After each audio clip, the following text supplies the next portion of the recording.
There we go. So now everyone's there. What happened before? I think I have the. There we go. Hello.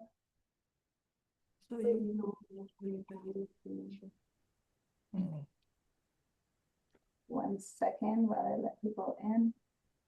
I'm trying to see what the.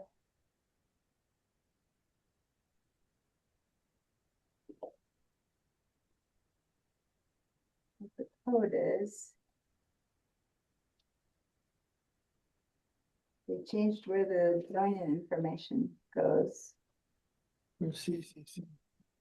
Alvin Klein Kids. To connect from the right place on the other computer, and I don't think it's the same link.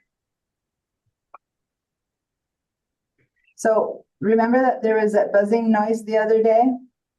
Yeah. The tech support came to fix it and they couldn't. So for the afternoon class, I just took the microphone out. But for this one, I didn't. Can you guys hear me? Yeah. No. Okay. Everyone? No, just Bob. Somebody else? I can hear you. Okay. Catherine can hear you. I hear you. 1 second. This is Lava. I hear Turn you. the sound up of one of them. Lava, you're still low. Oh no, not again. Progress. Okay. Hold on. Because I'm having to change. Okay, can you hear me now? Then Yes. get echo. Okay. And now I still have somebody who has two connections, who has sound on, Is that you? who has two connections with sound on. Oh, maybe it's Rodney. Yeah, go to that one. Okay, there we go. All right, can everyone hear me correctly? Good. And I'm saying that because I switched the whole audio connection mess. I'm gonna have to turn you guys on higher. Can you all speak now? Somebody say something, anyone, just speak up. People at home, okay, a little bit higher. Okay, I need to change the volume because I'm switching. I don't have my headsets and I don't have my audio on, so I needed to make sure I could still hear you. Okay, someone other than Bob, someone who's not allowed, like someone who usually speaks quietly, can you just say hello? Hello. Okay, good. I can hear you both. Just because I know Bob has a thunderous voice and I always hear him, I wanted to hear a gentle voice because I just adapted the sound coming from the room speakers. All right, so just trying to adapt to no microphone. So whenever I move over there, you guys won't hear me as I walk. That's the only difference right now. As long as I stay here, you'll hear me. And when I go over there, sometimes I teach or explain things from there. But that's not going to work because I need to be here for them to hear me for now until they fix the microphones, okay? So if you notice that I'm speaking out there and coming back and continuing a conversation, remind me, we didn't hear what you told Rodney or something like that, because I'm accustomed to speaking no matter where I am. So I need to remind myself that I can't do that. All right. Welcome, welcome. Let me see. There's so few of you guys. Where's everyone else? I hope they show up soon. But we do have one new person joining us today, Bob, who's in some of my other classes. So hi, Bob. Quite a few of you guys have landed in my classes after you are in another one of mine, and when you share your screens, I'm like, you might as well take some of my classes. And so Bob's a photographer, and he takes all of my photography classes, and I invited him to join us in this class, which is what he's done. That said, let me explain that what we're doing today, I have to clean all these guys here, might not be, I have a ton of screenshots from my other class. There we go, I cleaned it up. So today's our second day of Mac Level 2, and I'm trying to see which one are you guys seeing me from. So where's the other, where are you seeing the class? You have the class from there, And then you have me from this one. Okay. I just have two different cameras, and I was trying to figure out on this, since I switched audio and video for this buzz that you guys were hearing, I'm having to get accustomed where to look at. I'm looking at you all guys on this one now. There we go. That's better, because otherwise I'm always sideways talking. Okay. So hi. I have a show and tell of things that I need you guys to purchase if you want to do a backup of your computers. Now today is the second day and we have 5 meetings. So on the last meeting, so that's 2 weeks away, we are going to do a backup of your computers, a time machine backup. Now, last week I had you guys raise your hands to who had a time machine, and most of you guys had a time machine. There were like 3 people who did not.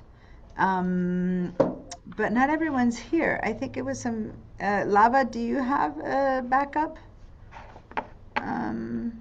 I can't remember. I think you were one of the ones who did not.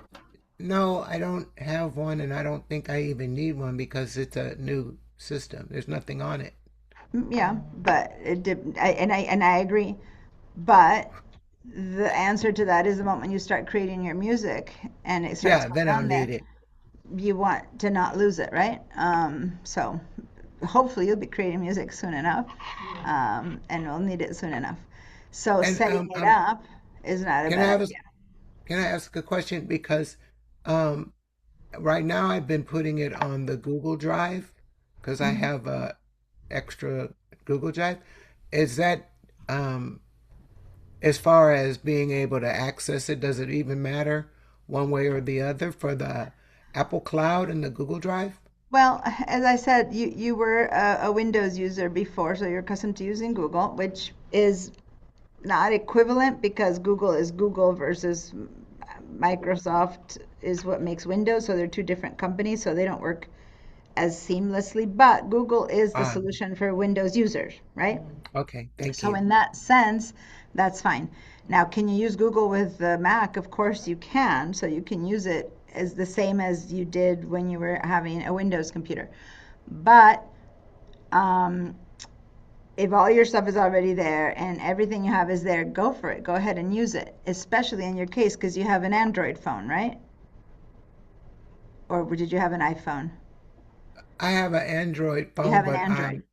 Yeah. right, but I don't use any recording on the phone.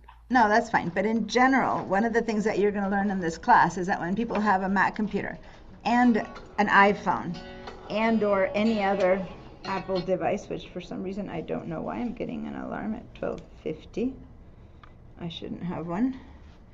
I think it's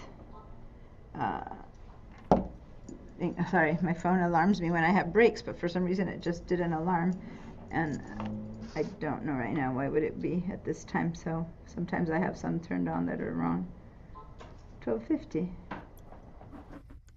Oh, because I have it set up that the class starts at 1 p.m. at 12. Never mind. Last class, the Mac classes started at 1. Now they're starting at 12:30, so my alarm is telling me class starts at 1, and I'm like, no, and I just had the wrong alarm turn on. I apologize for that. I had to clear that up because otherwise I can't put it down. All right. So what I was saying is that most people who have a Mac in this class also have an iPhone. And I'm not saying it's true to everyone, but Lava and Evelyn and Julie, that's 3 students of mine, here in this in all of my Mac classes who have Mac computers but who have Android phones. So when we talk about how you can do something on your computer in all of the Mac apps and then that follows you to that all of that exists in the exact same state on your iPhones, that's not true of an Android, okay? Because it isn't automatic. So if you want to continue going through Google, go for it. You can use Google, and then that would mean that on your computer, you would have things on your Mac computer, you would have things on your Google Drive that you can download into your computer when you want. You don't need to use the iCloud. But if you do use the iCloud, then for those of you who use the iCloud and an iPhone or iPad or smartwatch. If you're in the Apple universe, it's all transparent. It all moves from one to the other device, and you don't, you can pick up the letter that you were writing on one email and one device and pick it up from the other one and continue writing it.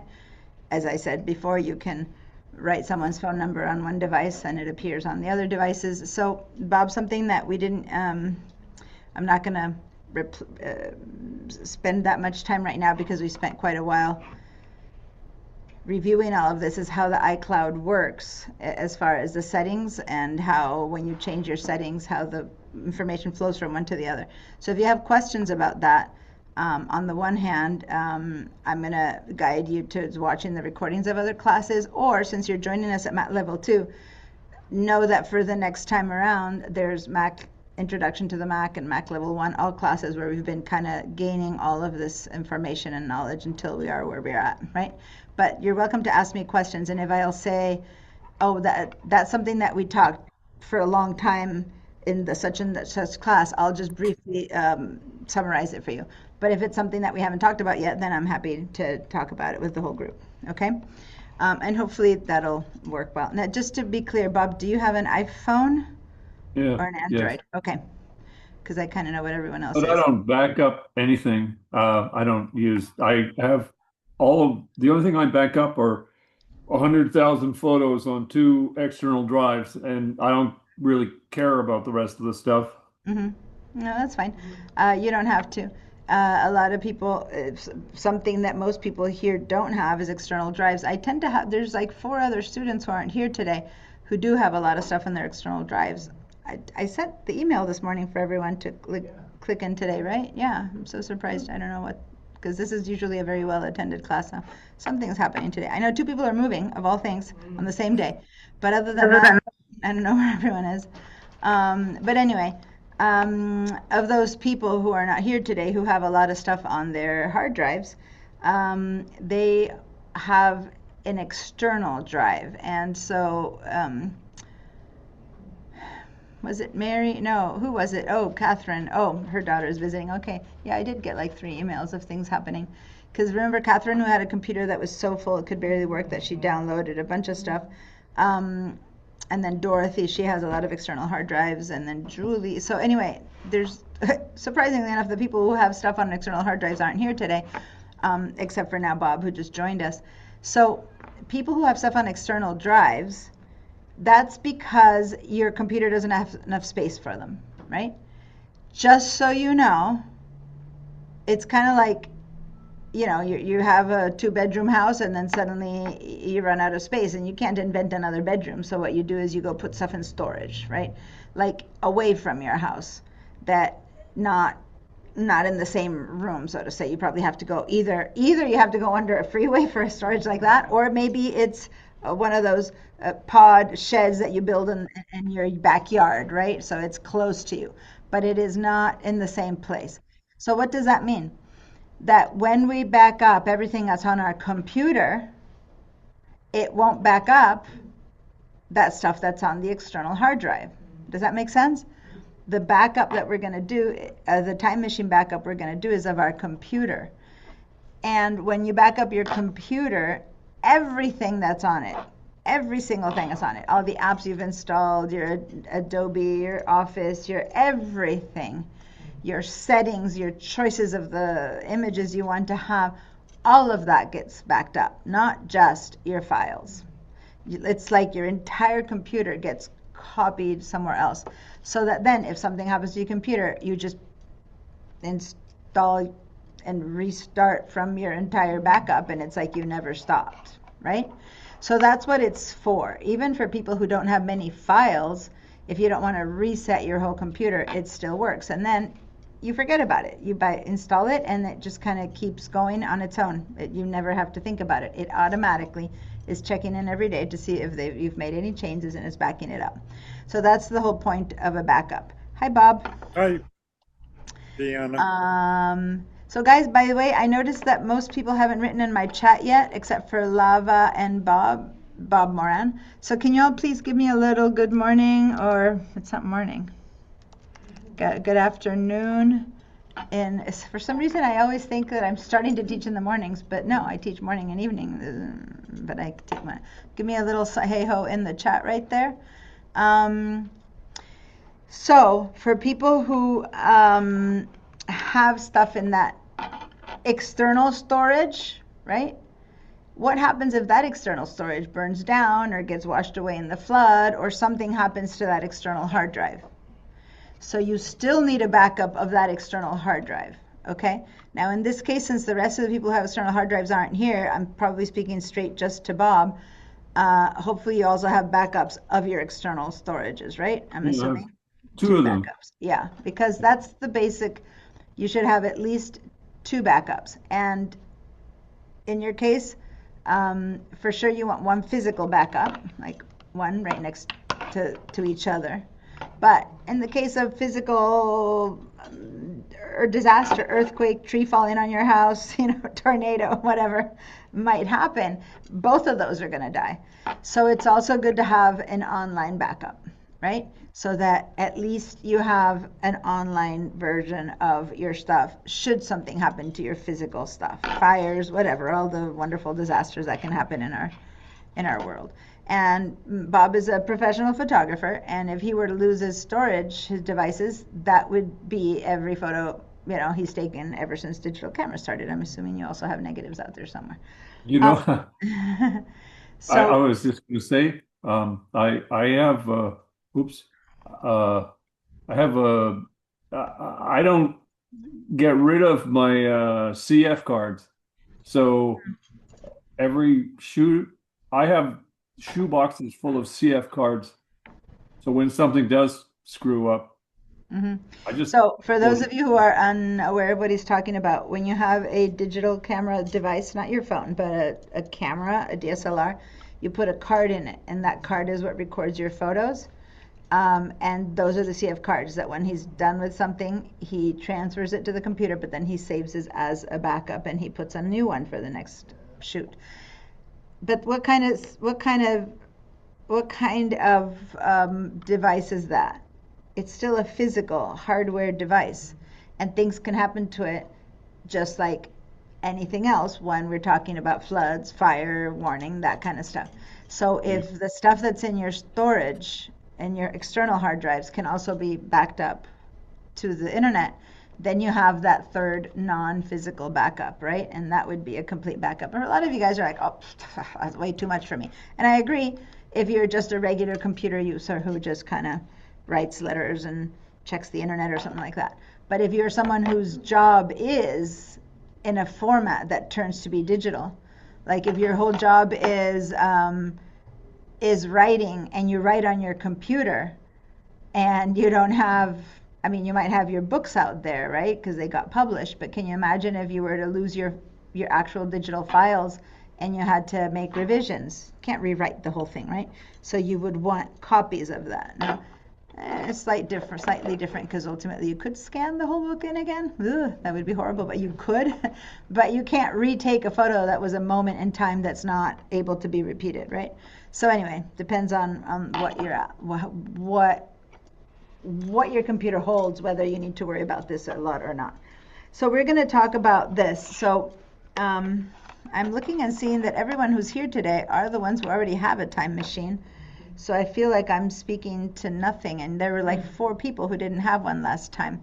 I don't have one. I don't know whether I need it or not. Yeah, so you just said, anyway, if hopefully they'll watch the recording. Otherwise, I can bring this back on Wednesday and talk about it. But for those of you who do not have a time machine is a app called Time Machine. It is not an actual machine. It's an app. As much as one app is called Safari, an app is called Word and Excel, it's an app called Time Machine. The word makes you think there's some device you need to buy, that it is a time machine, but it's not. It's an app called Time Machine. And it's a backup app. And what you do is you buy an external hard drive, and we're going to talk about what size you need it, but I feel uncomfortable having this conversation when there's only one person who needs this conversation right now. Well, Lava does too. Okay. Yeah, I need this conversation. When I last took your class, I bought a time machine, couple of years passed, and my desktop Mac turned gray. I had to take it to a technician. Took it along with the time machine. He told me it was corrupt. So now I'm back at square one. I Oh. need your lecture on it. All right, well, thanks for bringing that to the foreground because yes, hard drives die, including hard drives that hold bazillions of Yeah. amazing pictures, right? Yes, hard drives die more than computers do. When you say it was corrupt, that's an example. Keep an ear out. If you have I have a hard drive right now that's clicking at me. When hard drives click at you, that's like their death swan song. Whatever it's called. So be careful with clicking hard drives. It's a warning sign. Do something about it now before you can't. And sometimes they just poop, one day they're dead. You know, so if you're lucky enough to hear the clicking song, it's giving you a warning. All right. But the whole point is then that, okay, so there's 3 people here who might need one, so that's good. So let me talk a little bit more about it. So you're going to buy an external / portable hard drive. They're called the same thing, external hard drives or portable hard drives. And we're going to buy one that's at least double the size of your computer's hard drive, which right now is not hard to do because they don't even sell them even smaller than that. But I'm going to show you how to find out the size of your computer's hard drive and make sure that whatever you buy is at least double. Hey, Rod.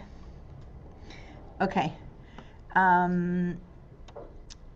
That is as physical as it gets. And then what we do is we apply the app called Time Machine and have it make a backup onto that hard drive. But this isn't a time machine. It's we then call it our time machine. In fact, if you look here, you can see that this one's called Wake 3 Time Machine on a little sticker. Because that's basically a very different kind of backup than your regular kind of backup. That app creates backups based on what's happening today, and then if you have had it running for 2 years, you can go back to 2 years ago and see what was on your computer 2 years ago. As long as your computer lasts and your time machine lasts, you can have a backup of your computer from the beginning of whenever you install that time machine. So I've had students here who've had time machines running for 4 years. You can go back to 2021 and see the files that you had in your computer at 2021. So that's the kind of backup that we're going to do. We're going to set it up at the end of I'm opening up a browser here to share with you guys. We're going to set it up on the 5th week of class. So here's a browser, and so I'm going to, well, actually first I need to share my entire screen. Hold on. That was a mistake. I am going to first share the entire computer. I usually share my other computer, so on this one.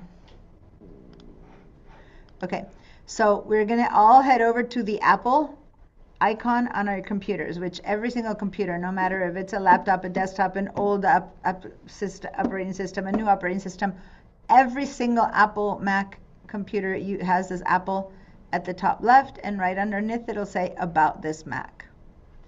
So we're all going to go to About This Mac. Okay, and once you have About This Mac turned on, if it looks like mine, that's good. That means you either have Sequoia or Tahoe installed. If it looks a bit, or Sonoma. If it looks a bit different, that means you have Monterey or Ventura or some of the older ones. I believe that the only person left with Monterey isn't in class today, and everyone else here was at least in Ventura, Sonoma, Sequoia, or Tahoe. So for all of you guys, it's going to look similar to this. As you can tell, this school computer is a Mac Mini. It tells you what kind of computer you have. So if you ever wonder the model, the brand, the name, the year, whatever of your computer, this is what it will tell you. So this is telling me that this is a Mac Mini 2023. Okay, so you can go and look and see what you have. and it tells you what the chip is, how much memory it has, yada yada. But the most important thing here is that we want to find out how much space is in our computer, right? So that we cannot find in this little box. Here we can find what operating system we're running, okay? Down there, serial number if you ever needed to fix it or to talk to the Mac store. Memory, how much space your computer has to operate, that's RAM, random access memory, which is the kind of stuff that you need in order to operate many apps at once, and then whatever chip you have. So by now, some of you probably still have some Intel chips here, but most of you should be into like M1, M2, M3, M4s. So can you all write down on the chat? Hi, Dorothy. And hi, Barbara. Thanks for joining us, you guys. All right, so can you all please write down in the chat what computer you have? For in this case, I'm going to say I have a Mac Mini 2023. I'm running Sequoia, right? And I have 16 gigabytes of memory. Just go ahead and type that into your chat. We're going to see Mac Mini. I wrote Mac Mini. Edit that. So we can have an idea of what computers you are handling for this class. Go ahead and put that in there. On my other laptop here, I'll go ahead and write in the chat what my other laptop is too. So everyone, can you do that? Did you all? Oh, people here don't have the chat. So why don't I write in the chat what people here have? So I'm going to write for Rodney and Denise. So what do you guys have? Who wants to start? Denise? Okay, I have a MacBook Air. MacBook Air.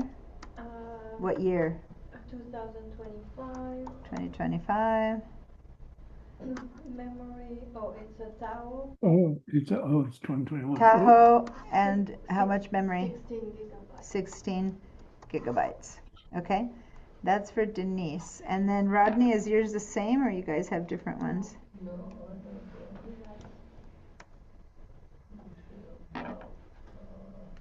I'm putting that in the chat while you guys are putting yours. And then Evelyn, did you? My iPad says 120. Hang in there with iPad information. Let me just put Mac computer information first. Rodney? Yeah, I have a MacBook Air, Apple M3. 2023. Oh, Yeah, 24. I have a 24. I forgot to get from you, Denise, the chip. So yours is an M3? Rod? M4. No. Mine's an M4. M4? I have Tahoe 26.3. Tahoe. For now, I'll just put Tahoe. Yeah. And yours is an 4 gig. M4. So both of you have M4s. Okay, so that's Rodney and Denise. He has 24 gigabytes. Oh, Yeah, I have 24 gigabytes. all right. And Tahoe and then 24 okay. gigabytes. Okay. So that's Rodney's. And then over here, I have Okay. a MacBook Pro 2021. My chip is an M1 Pro, 16 gigabytes, and it's a Tahoe. 36. Okay, so it's this laptop. All right, has everyone been writing in the chats? Let me see. Mary says you have a MacBook Air, and right now I'm talking about computers because Evelyn was answering about her iPad, but not yet. Lava, it's a MacBook Pro M4 chip, 16 with Sequoia. Okay, so Lava, you could be updating to Tahoe just fine. Barbara, MacBook, it's an iMac You didn't tell me what year your iMac is. That might matter. And you have 36 gigabytes. A notice of update. Yolanda, MacBook Air, 8 gigabytes. Tahoe with an M1. Okay. You're all forgetting to put the year of your computer. You can go back and edit your post. You can go into the 3 little dots next to what you wrote. You can click on 3 little dots and just add the year if you can. Because it makes a difference.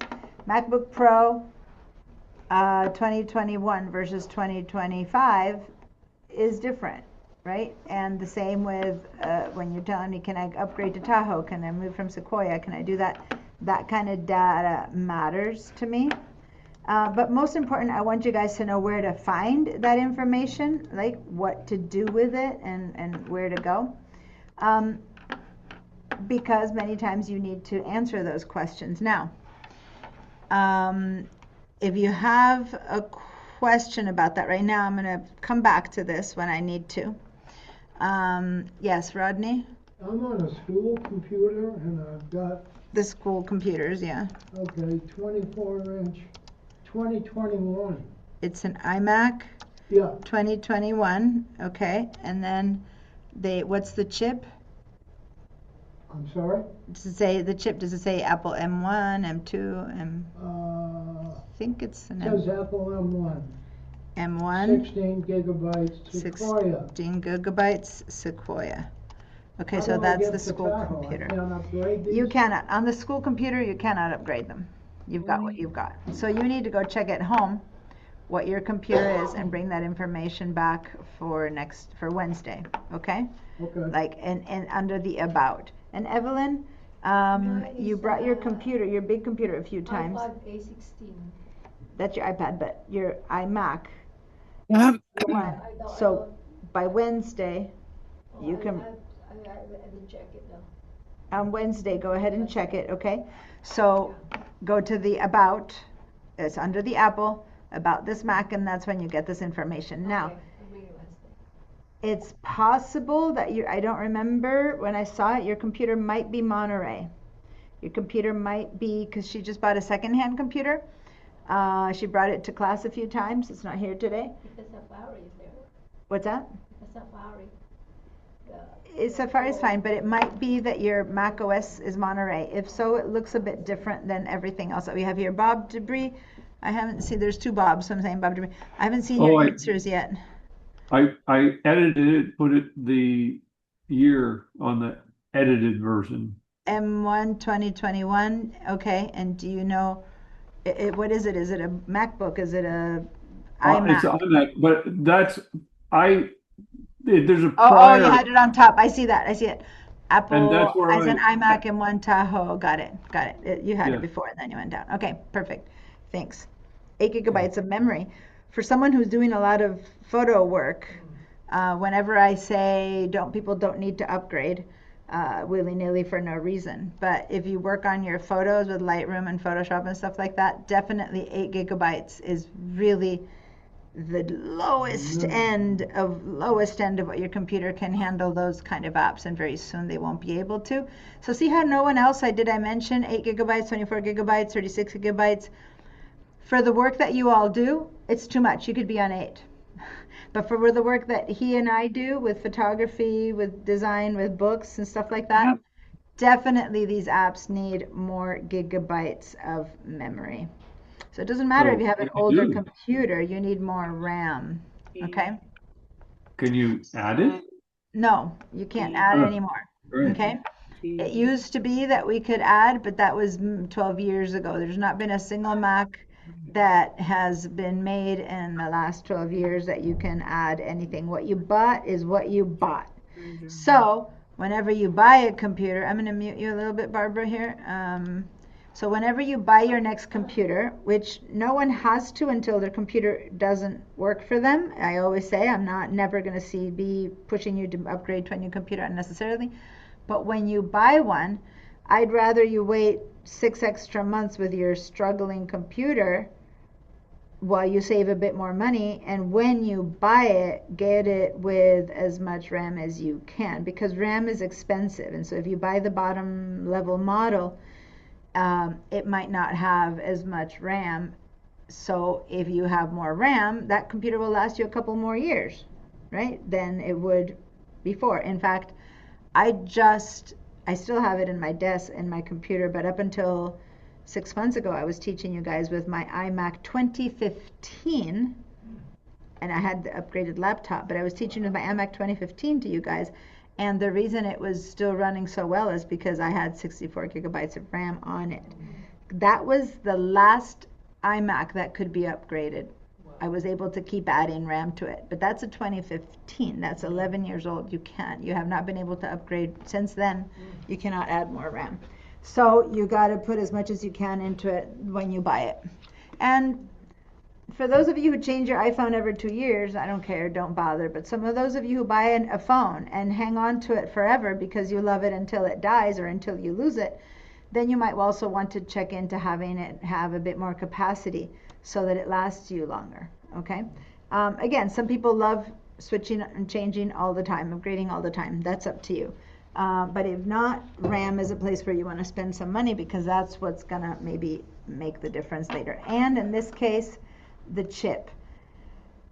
That chip that we read at the top that says Apple M1, we've basically had all answers. We had M1s, M2. I have an M1 on this computer, an M2 on this other one, M4s, Denise and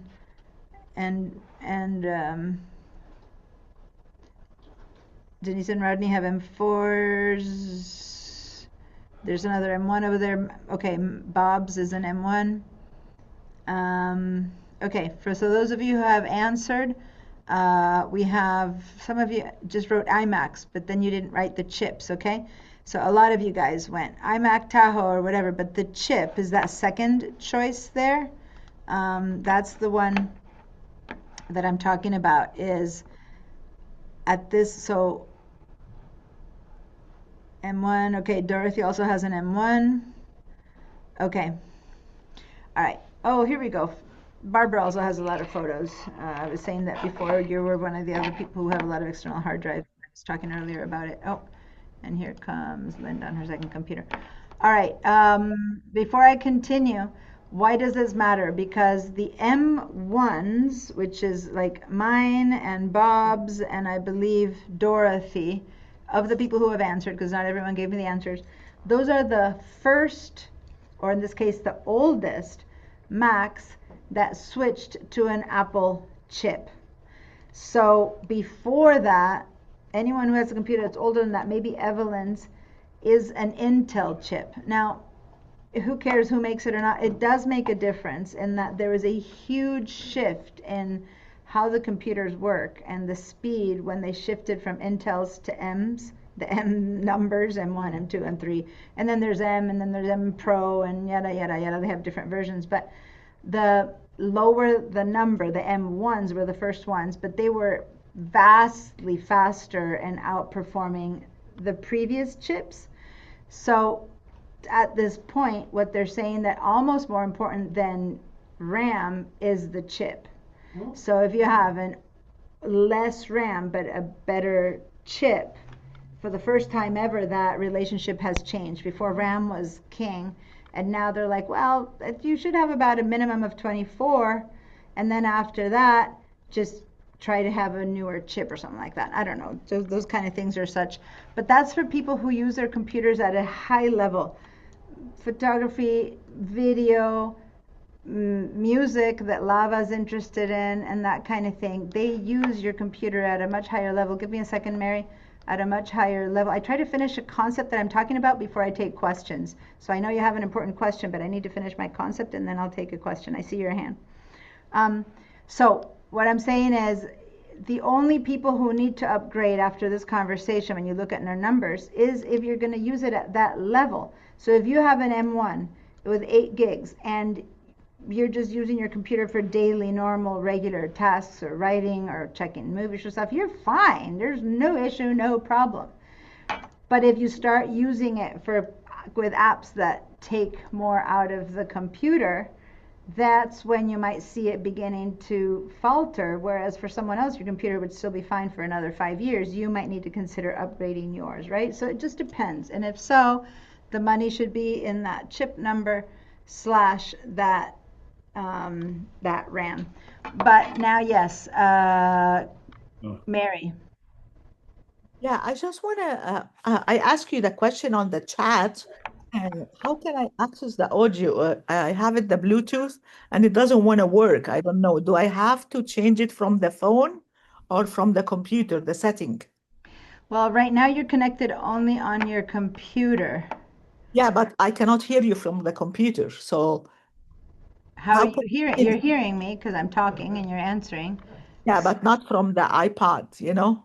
Oh, but you need to connect your Bluetooth iPod to your computer. Right now, your Bluetooth iPod is probably connected to your phone. Yeah, that's what I'm trying to find. How can I change Okay, that? so that's how to use Bluetooth, which is part of this class. It's not right now, so hang in there. But just so you know, a headset device can only connect to one device at a time.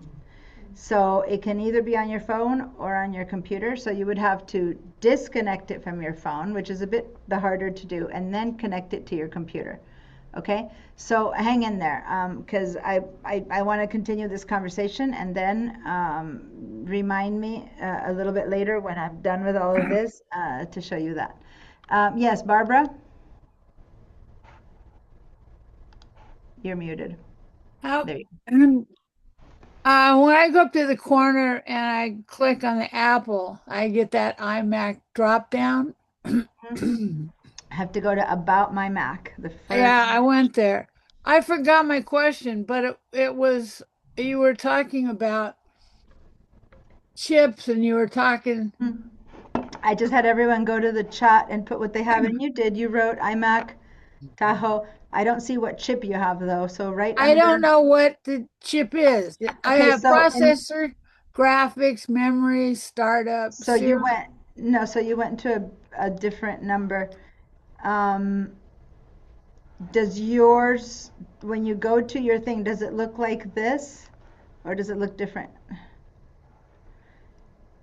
You have. Yeah, it's got a picture of Okay, the so iMac and all then right, it's got. so then the first word should be chip. Okay, I don't have that. I went up to the So Apple in the what does yours corner. say instead of chip? Because it, Processor, okay, graphics, so then you don't have. memory. Okay, so that means that you have an Intel. If it doesn't say the word chip, you have an Intel computer. Okay. What year is your computer? 2020, I think. Okay, so you still have an Intel. Okay. What is the Intel? When it, if it Intel over Core here, i9? it'll say processor here instead of chip. Okay, Okay. got it. So So you have an Intel processor is computer. chip.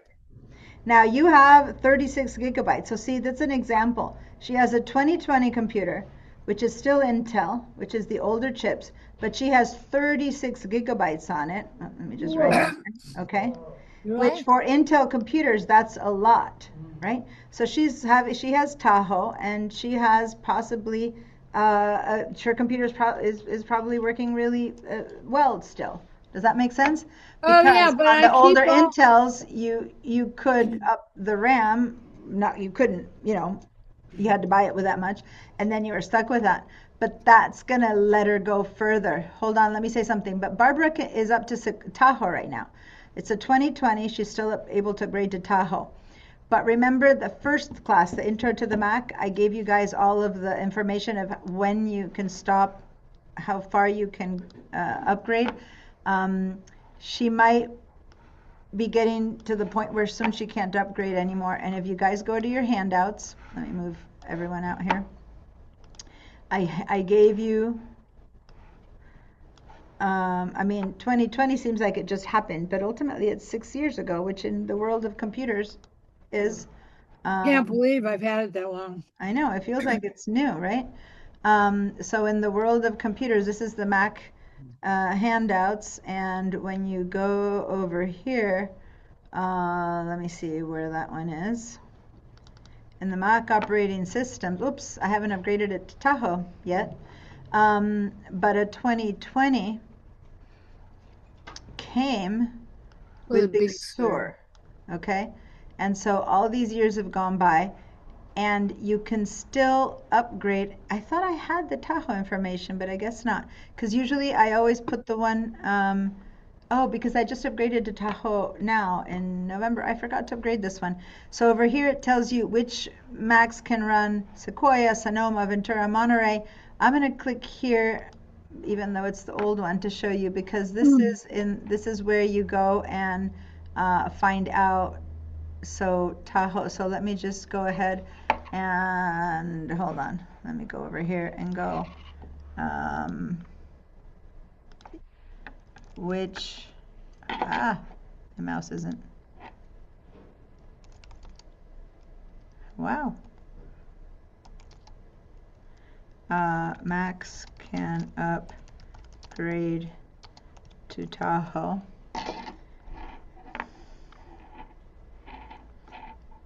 That's not the link that I wanted. I got a thing flash up in the corner when I turn my computer on. Yeah, Drive there's a upgrade.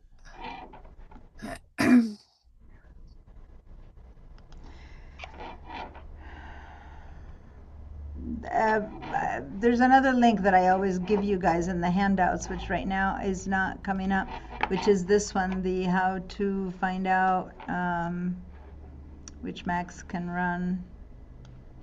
And I'm just going to go up here because which Macs can run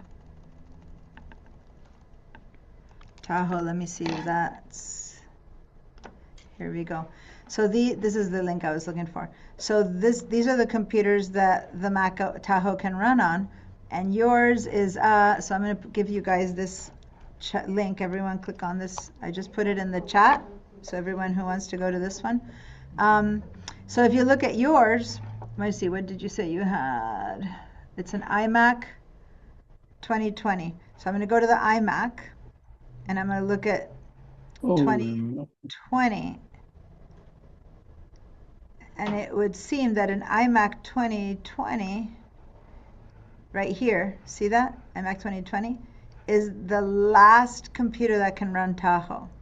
So the question is, will it be able to run the next one? It might not.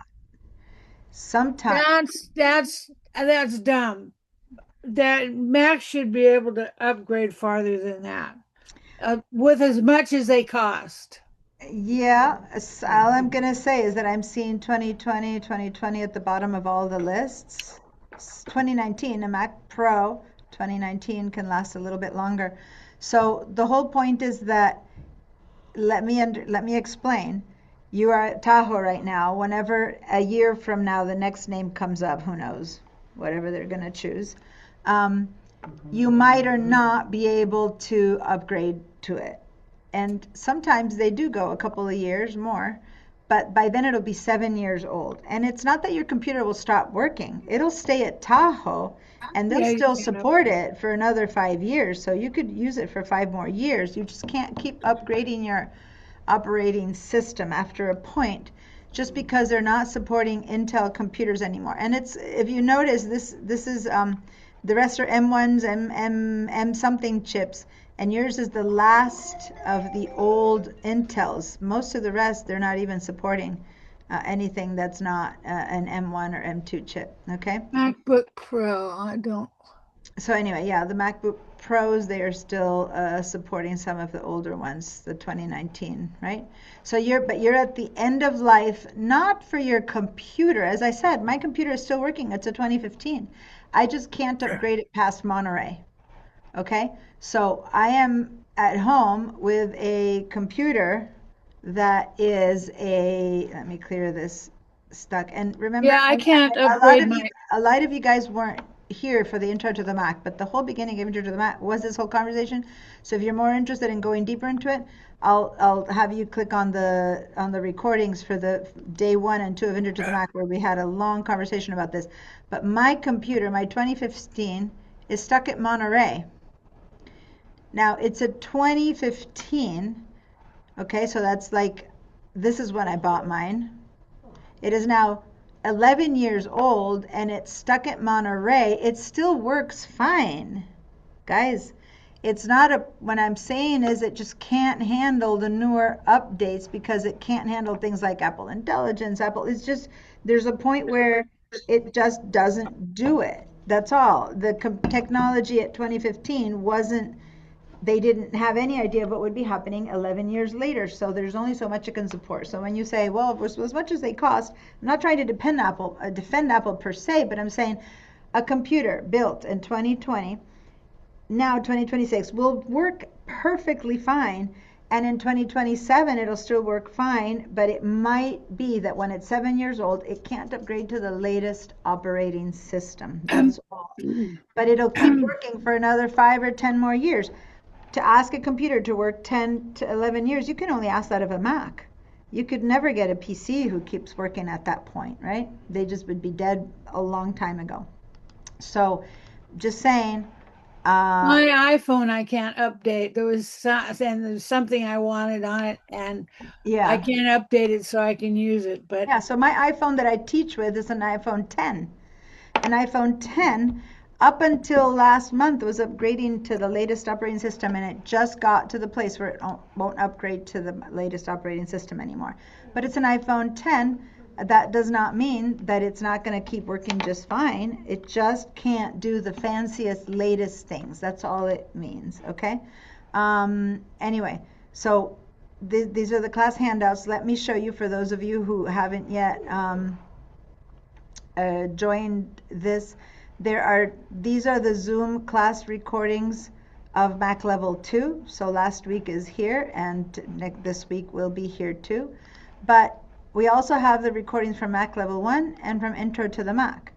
Okay, we started this set of classes back in January 26, and these first two is where we talked about all of these operating systems and upgrades and stuff like that.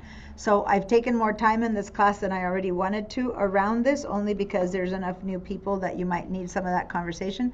But for a deeper conversation about that, go watch the recordings of the first two. But if you don't want to sit there and watch recordings, then just hang in there, take my classes in the summer, and we'll just be there and talk with you about that, right? But the recordings of all these classes that I've been teaching since January are right here, and we're in this one right now. Okay? Now, how to get to these recordings, if you go to the email that I sent you today. Really, why am I getting an issue with... Hold on, I need to sign in again. This is the two-factor authentication that I always talk about. 561-902 that I need in order to get in. And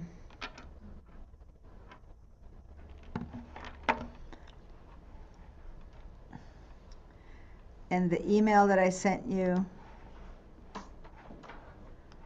today to tell you to come to class, and in every class that you take of mine, when I send you an email telling you to be in class,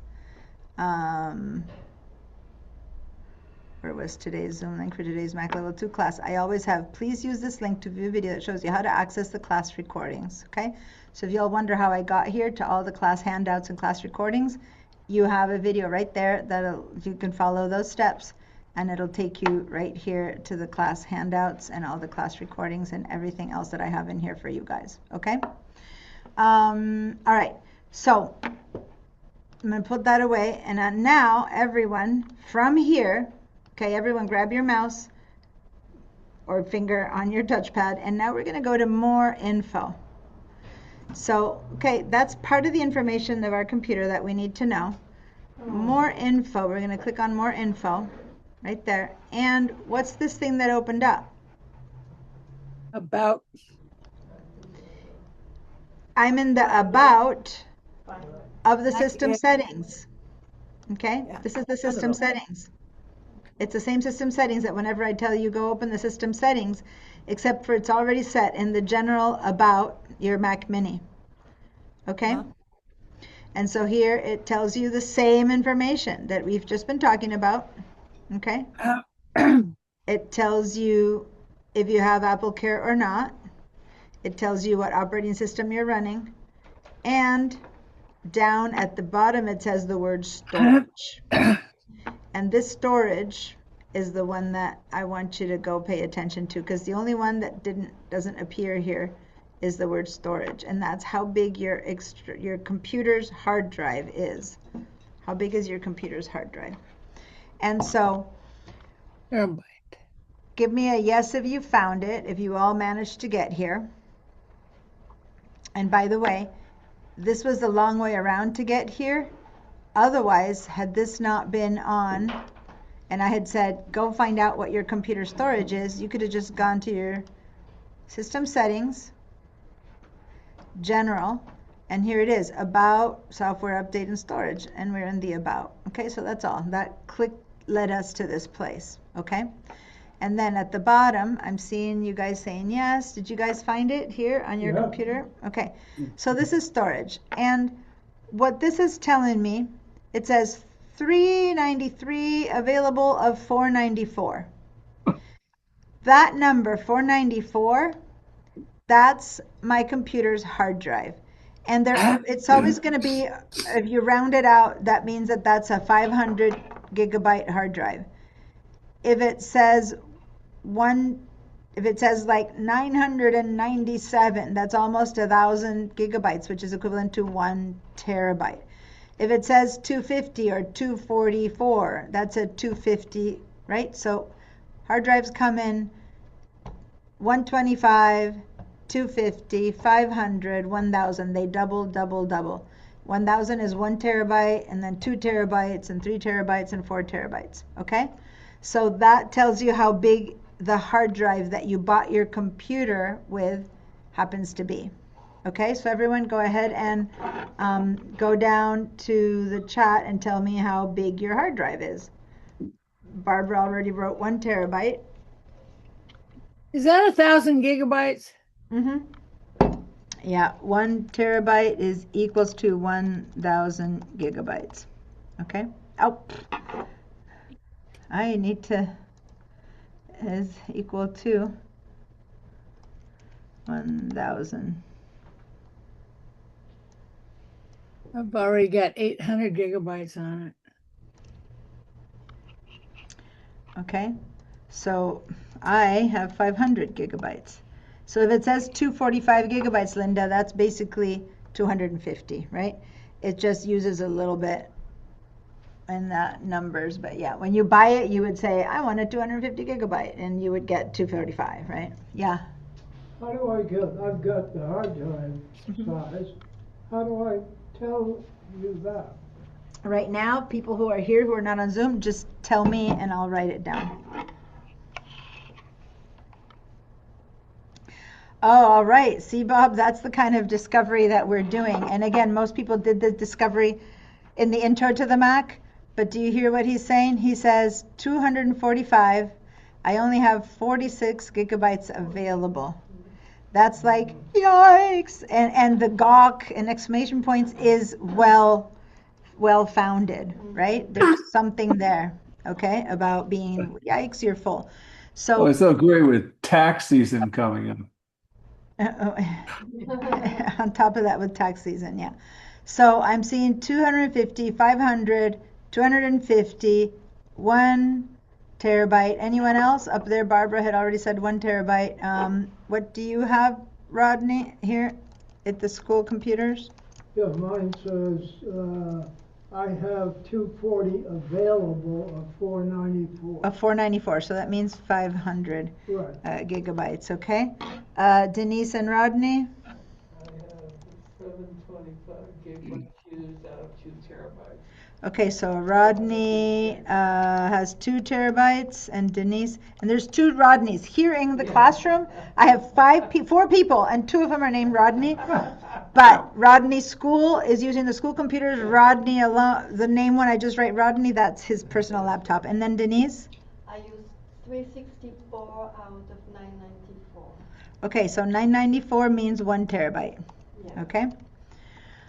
Now, that's just the size of your hard drives.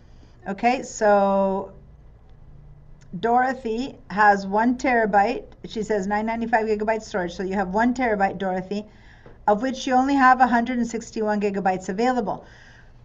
Which again, it's kind of like gawk, kind of like Bob's. That's pretty full because you basically have 1/10 left of your computer. Does that make sense? which is almost less than 46 out of 245. I don't know. Who knows how to do that kind of. I don't know me either. It's about It's very, 10%. it's about 10% again. So both of yours, even though you still have 161 gigs available, Dorothy, and Bob only has 46 gigs available, within your own computer, you're just as full. Okay, which is you have 10% space left on your computer's hard drive. That, more than anything else, is what you should address. And in the Mac Level 1 class that we just had, where we did a lot of, it was all about file management, that's where, and Catherine isn't here today, but she was like that. She was very full, and she got rid of a whole bunch of stuff that she put on a different drive, and so we worked on cleaning up computers and working on stuff like that. That was the job that we just did with her. That's the kind of stuff that you all can do. That's the Mac Level 1, so I'm not going to address that right now, but again, you can maybe go back to some of those recordings, or wait and don't put much more stuff on yours until you get to the summer for my Mac Level 1 class again. But that would be of concern. If your computer begins to do something weird, consider getting rid of some of that extra stuff, applications that you don't use. Applications take a lot of space.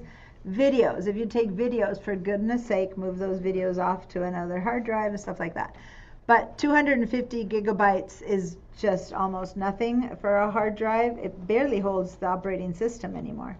Operating systems now take up like 80 gigs or stuff like that. So, if you're going to buy the really cheap Macs, which are MacBook Airs, they tend to come, let me stop my computer for a minute, MacBook Airs that you find that are under $1,000, that are so cheap, and wow, I can't believe I can afford a Mac for less than $1,000.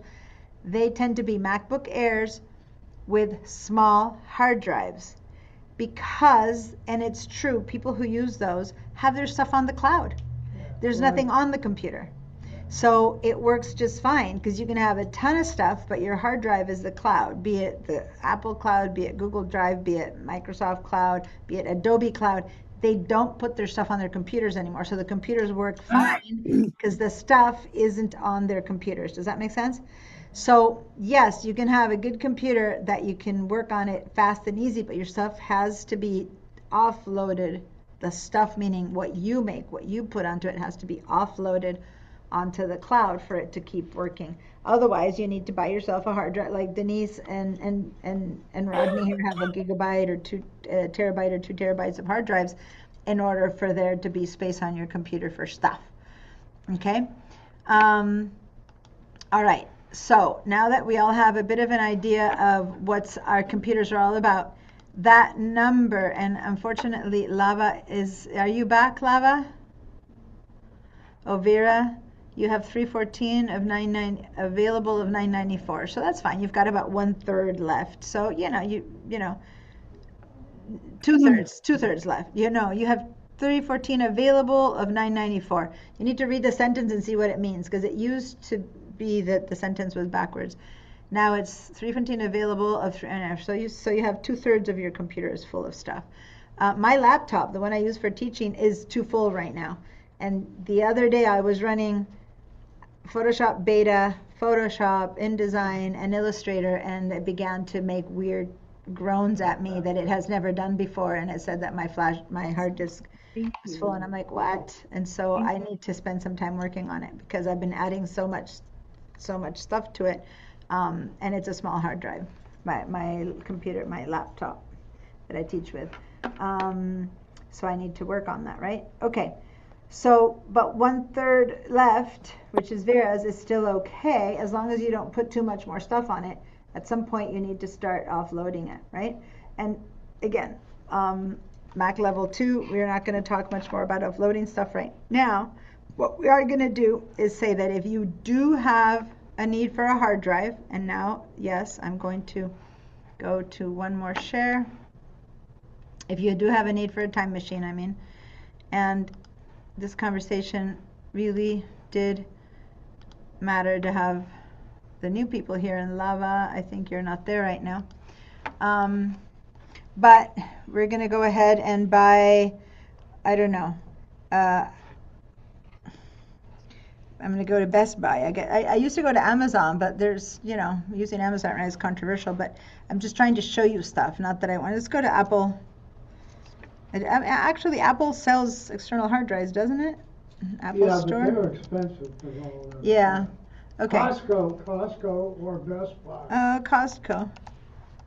Okay, Costco.com.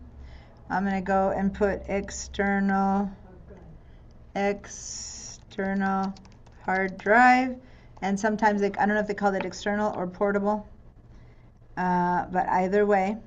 So here are, this is really, they only have these today. Let me go to computers, hard drives, and hard drives. Huh. They really don't seem to have any other than those right now, which are fine. They're 2 terabytes, 1 terabyte, but these are more expensive than what I'm looking for you guys to buy. I mean, they're still fine, but if you have a 1 terabyte computer, you should get, this is what matters most, you should get a 2 terabyte hard drive. If you have a 500 gigabyte, then you should get a 1 terabyte, right? If you have a 2 terabyte, then you should get a 4 terabyte. Now, these are really good ones, but these are meant to be on the go, so they're really strong.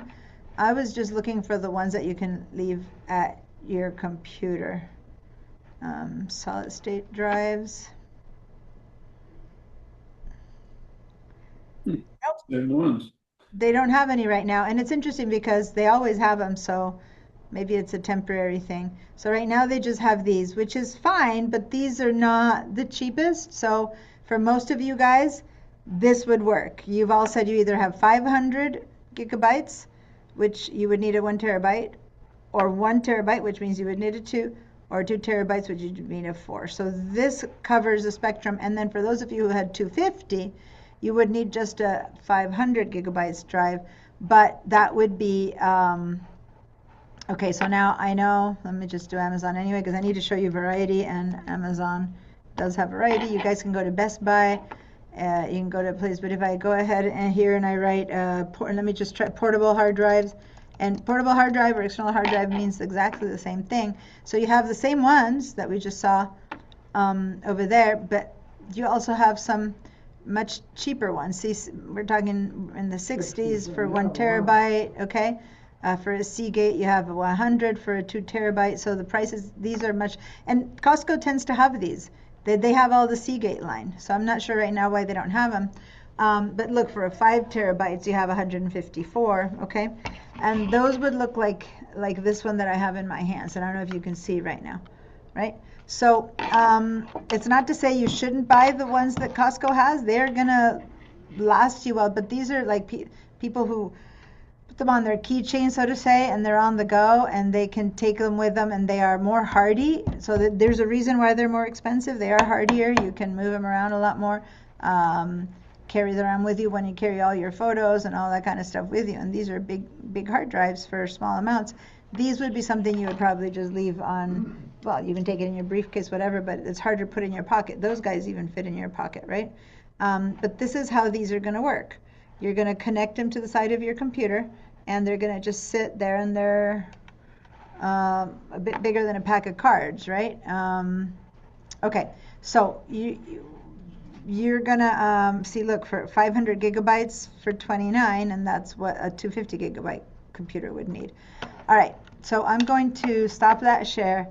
You guys go to Best Buy, go to Office Max, go to Amazon, go to Costco when they come back, because that's where I always get mine. And so here's an example of mine, and buy one. And it doesn't matter if it's ready for PC or for Mac. It does not matter, because we can reformat it, okay? Now, if you go to the Mac store, you will buy it ready for Mac. But if you go to any other store, you go to the Mac Mechanic up Upper State Street, they sell external drives.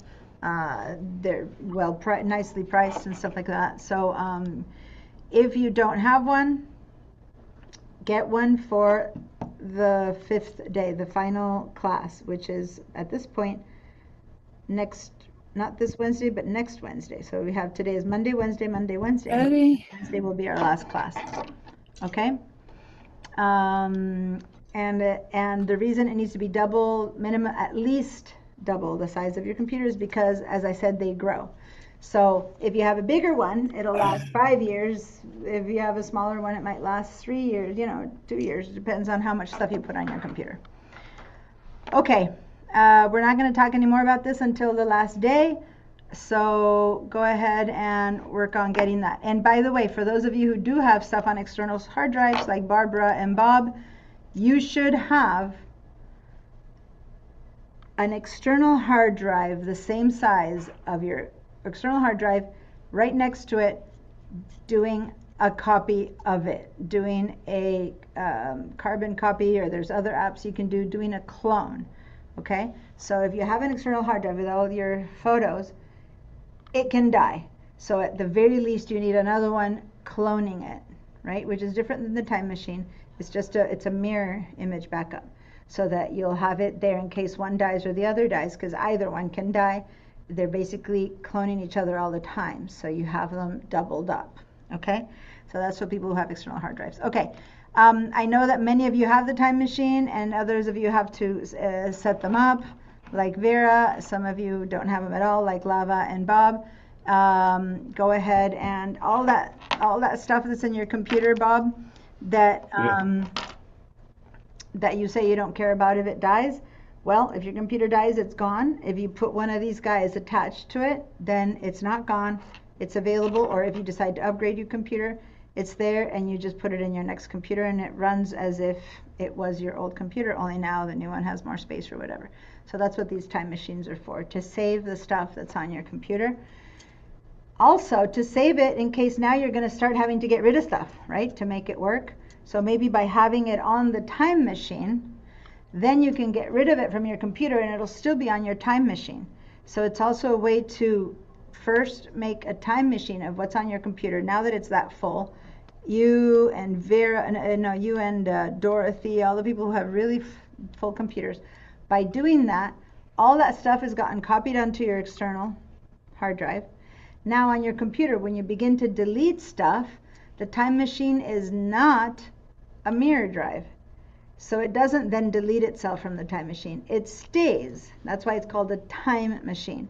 So you can keep that stuff there if you need to access it later, but still empty it out from your computer, so your computer can run another 6 months, another 2 years. Okay, so it's also a tool. But could I ask, so in this situation, the time machine, is there some database that you can then say, oh, that's there and that's not there? And I mean, when you're saying use it to, the database is, however, no, the time machine is going to copy exactly your computer as it is. So if your computer is nicely organized in folders and database, and you can find things easily right now, as I teach in the Mac Level 1 class, then yeah. But if your computer stuff is all over and you know where it is, the time machine will just copy what it is. So at least it'll be there, but it'll be as messy as it is, right? But at least it'll be there, right? Then you can organize it. By the time you organize it, the next backup is the same stuff but organized. And when you go back in time, you'll go back to when you were disorganized, and then you go back to when you did organize it, and then back to now. So it just basically, you literally go deep into history, and you can see the stuff that you threw away 2 years ago that now you want. Oh, guess what? The time machine still has it, right? So it's pretty cool that way. All right. I'm going to continue. We're going to talk about how the time machine works on not this Wednesday, but the following Wednesday. I'm going to dig much deeper into it right now. If you're interested in getting one, get one.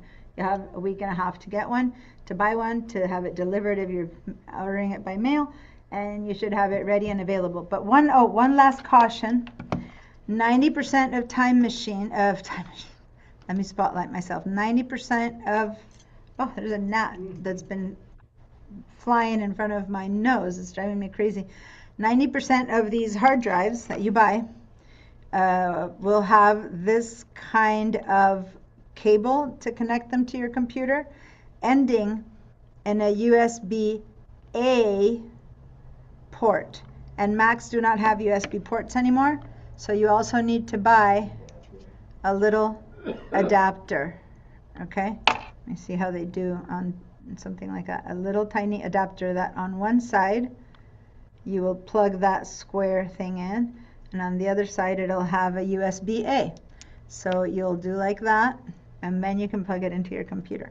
So there's adapters of all type and sizes. These are the smallest ones. You buy them a little bag of 5 of these. I just bought for $8. Okay, so they're adapters, USB-A to USB-C, and you can buy them half and half so that there's both ways, right? But I find that I have, like right now on this computer, just to teach, I have 2 of these connected with my microphone and my webcam, and now I'm for my time machine. All right, and that's it. So that's called the USB-A to USB-C adapter. USB-A, I'm going to write it down. USB-A to USB-C adapter. Okay, and that's the other thing that you need to make sure to get. Okay, all right.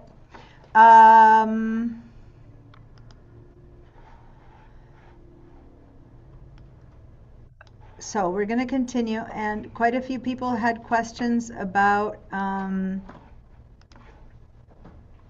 mail last week and accounts, and we had given the example. What was the app that we used last week for the example? Every year I use a different one every time I teach this. What's the app that we used last time to show you how no matter what you did on your computer, on your phone, and on your iPads, it all kind of replicated itself? Was it, did I use Contact? No, I didn't use Contacts because I used a different app last week. Was it Notes? No. I'm drawing a blank. Me too. Wow.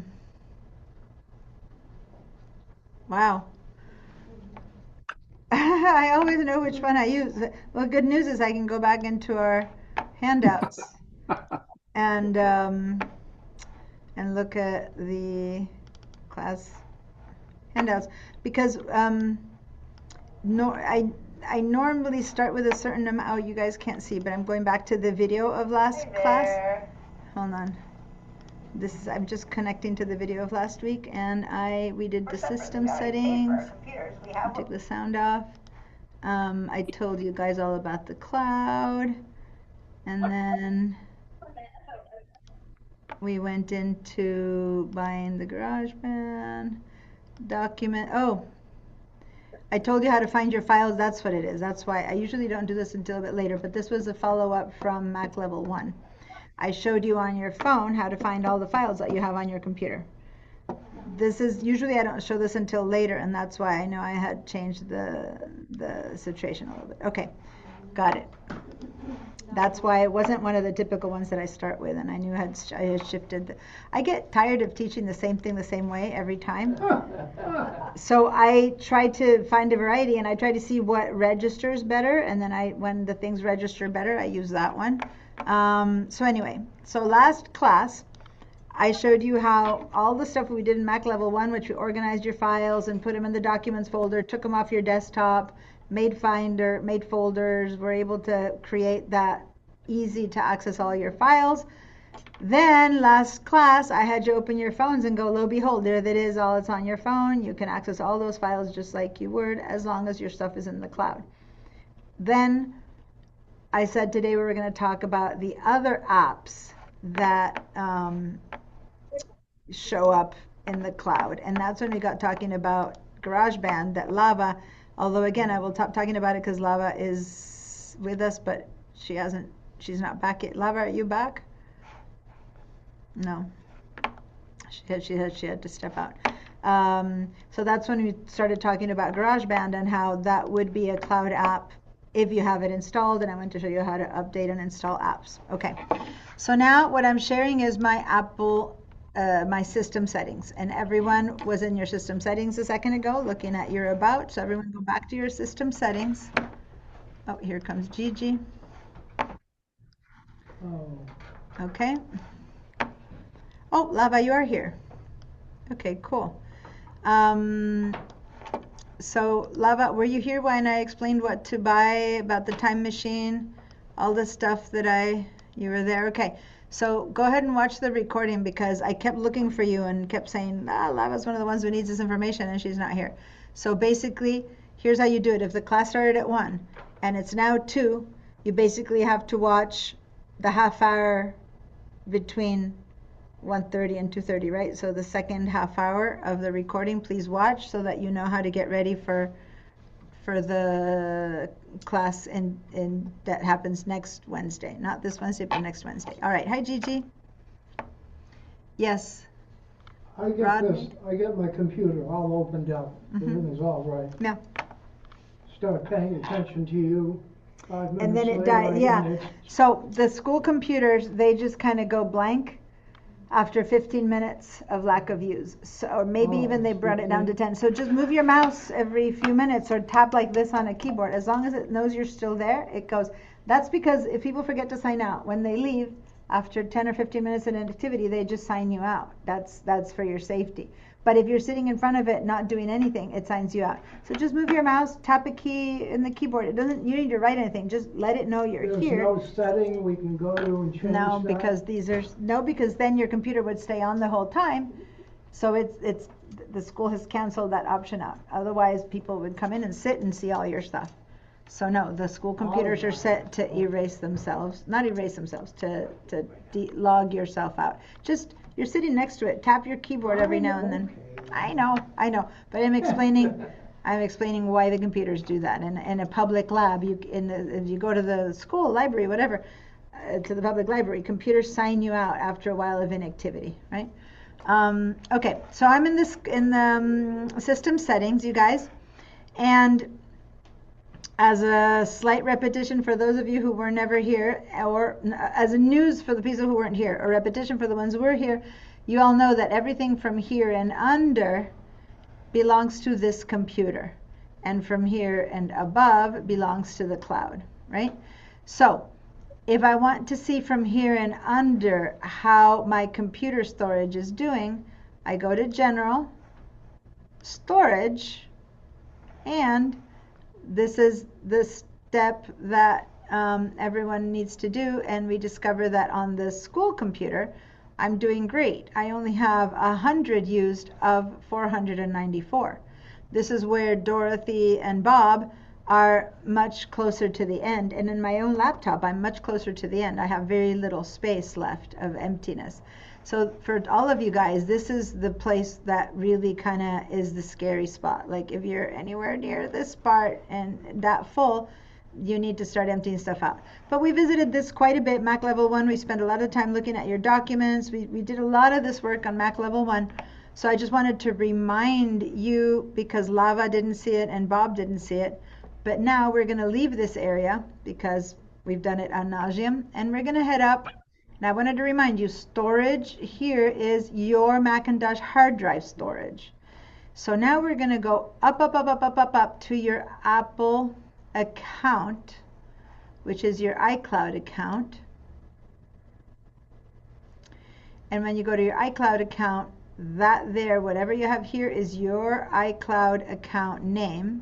So you'll probably see your name up here, you know, Jane Doe, whatever it is. Mine says SBCC Business Services because that's the school computer. But that email, that's your iCloud Apple account name. So write that down if you didn't know what it was. And now let's go to the iCloud. And now this is telling me how much storage space. So it says storage, same as before, but this storage refers to your iCloud. How much space you have in your cloud. Again, this is repetition. I know there's a couple of new people, so I'm kind of repeating it so that they kind of know what I'm talking about. But again, for all of this kind of stuff, you need to head over to the other recordings or take more classes. I'm not going to spend much more time. Just to say, the iCloud space you can increase. If you're running out of space in your iCloud, you just need to start paying more. So if you have 5 gigabytes, that's free 5 gigabytes. You're not paying anything. If you have 50 gigabytes, like I do, you are paying $1 a month. That's $12 a year. If you have 200 gigabytes, you're paying $2.99 a month. So I'm going to head over here to the manage. If I do want to upgrade how much I pay, then I'm going to go over here to the iCloud storage. Yeah, the system said. And I'm going to, it tells me that I'm paying $9.99 per month. And then I say see all plans, and if I want to pay $2.99 per month, I'll get 200 gigabytes of storage. If I want 2 terabytes, I'll pay $9.99. And then these are the 2 new ones that appeared last year for people who have even more need of storage, where it's $29.99 per month or $59.99 per month. We're talking businesses or people with, just business needs or financial needs. No one that I know of needs more than these as a regular person. And then all you need to do is up that little click, and it'll give you more storage. Okay. Now I'm saying done, done, done, done, and I'm leaving all of those because, again, we've already talked about that, so that was just more of a show and tell.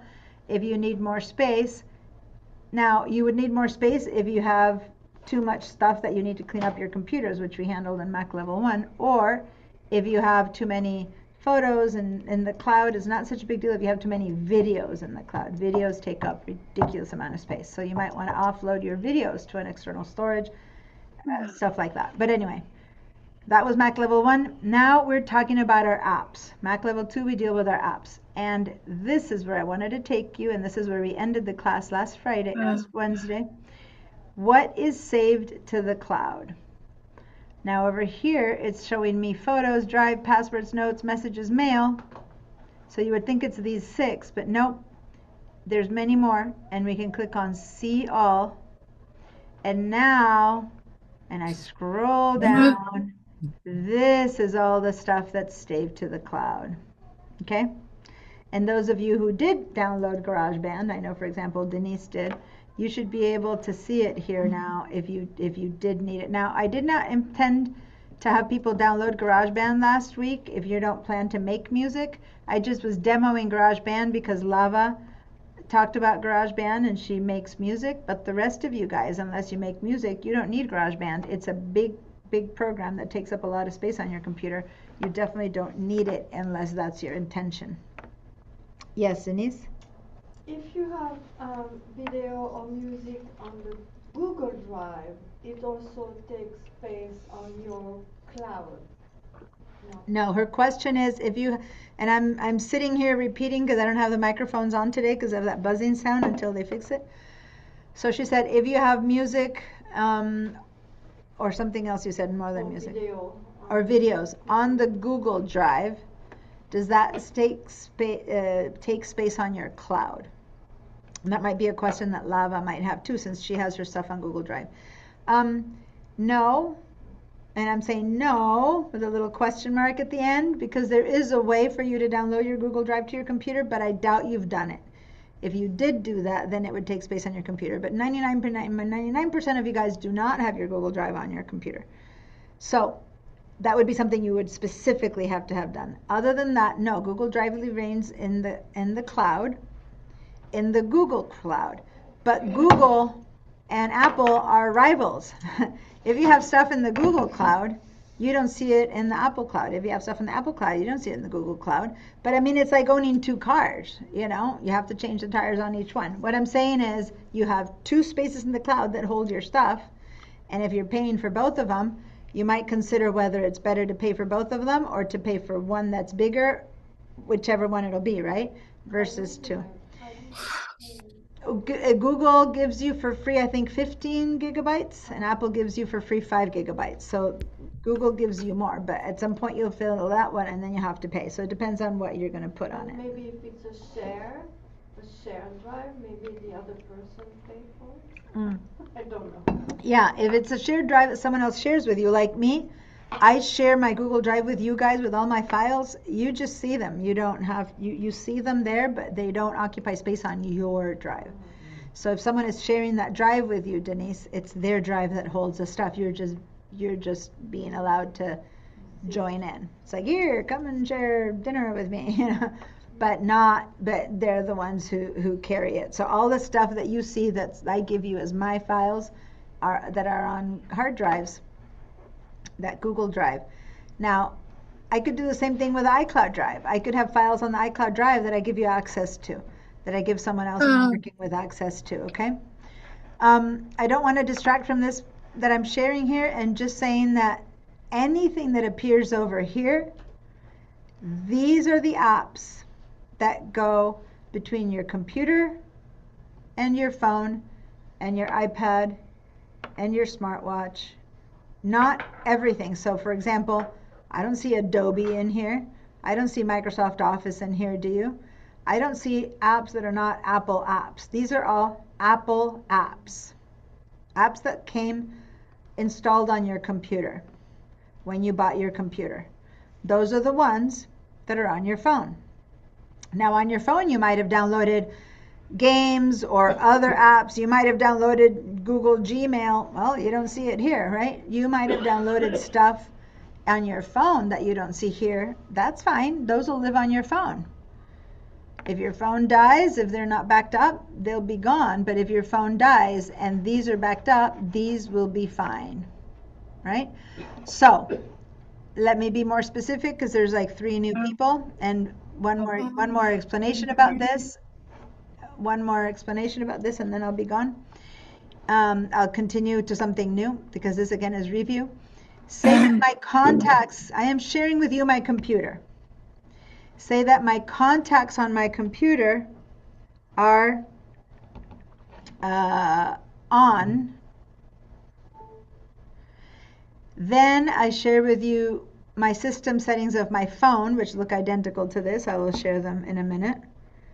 When I go and to my phone, and in my phone the contacts are on, that means that if I write a contact on my phone, because I meet someone walking on the beach and they give me their phone number, that gets sent to the cloud, and then the cloud sends it to my computer. So it completes the triangle. It doesn't go from my phone to my computer. It goes through the cloud. Okay? So this is telling you that this Mac syncs the contacts to the cloud, not to your phone, to your smartwatch, or to your iPad, but to the cloud. So if I instead change the phone number, someone calls me and says, hey, I'm moving, here's my new address, and I happen to be at home, and I type my new address on my contacts on my computer, because this is on, will send it to the cloud, and the cloud will send that to my phone. And next thing I have to go to my friend's house, and I look at my phone to see how to get there, it'll give me the new address, even though I wrote it in my computer. Does that make sense? That's that transition happens through the cloud. So all of these, if they are on, meaning that this computer is sending this information to the cloud. That's all this means. Now for some of you guys, and this I'm not going to go into detail for all of those who are new to this class, but under the iCloud Drive, you'll see that you can also have your desktop and document folders in the cloud. And if this is on, as it is with this computer, my desktop and document folders are also in the cloud. If this is not on, then your desktop and document folders live just in your computer. And if your computer dies, they go with your computer unless you have a time machine backup. But if this is on and your stuff is going to the cloud, then if your computer dies, guess what? Your stuff is fine, because the moment you buy a new computer, you just put in your Apple ID and boom, your stuff is back in your computer. And this is what we tested last week. This is exactly what we did last week. We went to our phones and discovered that all the files on our desktop and documents folder, whoa, we found them on our phones because this is turned on. If yours is turned off, you don't have to turn it on, but if you turn it on, that's what will happen. Your stuff will live in the cloud. Don't be surprised if you're not paying anything that you need to start paying $1 a month. Just saying, because it needs that space. Now, the one that I want to make sure everyone has turned on, if you are sending stuff to the cloud, is this one, the Optimized Max Storage. We're going to see the same one on our phones and on our iPads. What this means is the contents of my iCloud drive, this desktop and documents, will be on this Mac if you have enough space, right? But older stuff will only be in the cloud, and you will see it here, by the way, but when space is needed. So that's what this thing does, is that if your computer begins to get full, for those of you who have full computers, instead of having your computer not work anymore, what it'll do is that anything that you haven't used in years will be stored in the cloud, and you will be able to see it, and when you need it, you'll be able to use it, but it won't occupy space on your computer. So if you send your stuff through the cloud. So how did I got here? Let me just show you how I got here. Yeah. If you go to the Apple account on your system settings. Did you open your system settings, Barbara? Let me just close whatever I've got and follow you from Open system your system settings. settings. Go to the top where it has your name. Got it. Go to the cloud. And then we're going to see all. Now, if you did the whole exploration with me of desktop and documents and putting your stuff in the cloud, and you click on iCloud Drive, you would see this is turned on. Some of you chose to not turn it on. Some of you did choose to turn it on. It's your choice. But if that is turned on, that saves your computer from getting too full if you turn on the optimized max storage. Because then any folders, files, stuff that you haven't used for a while will not now be stored on your computer anymore. And some people, this freaks them out. I'm going to show you right now exactly what I'm talking about. And a lot of this is stuff that normally I would teach in the Mac Level 1 class, but I am aware that I did not explain this to you guys, and so I'm explaining it right now. My desktop documents folder is turned off, but the one above it and the one below it are turned on. Okay, so if your desktop and documents folders is turned off for you, then you do not have any of these turned on. Of course not. That means that your desktop and document folders live on your computer and nowhere else. Meaning last week on your phone, you wouldn't have been able to see your files on your phone. So you weren't here last week, Barbara, but what we did last week is we went to our phones and we found our files on our phones, but only if this is turned on. But the only way this can be turned on is if you are choosing to have your stuff stay on the cloud. So let me show you. This is a Finder window. For those of you who didn't take these classes, I can't even begin to backtrack.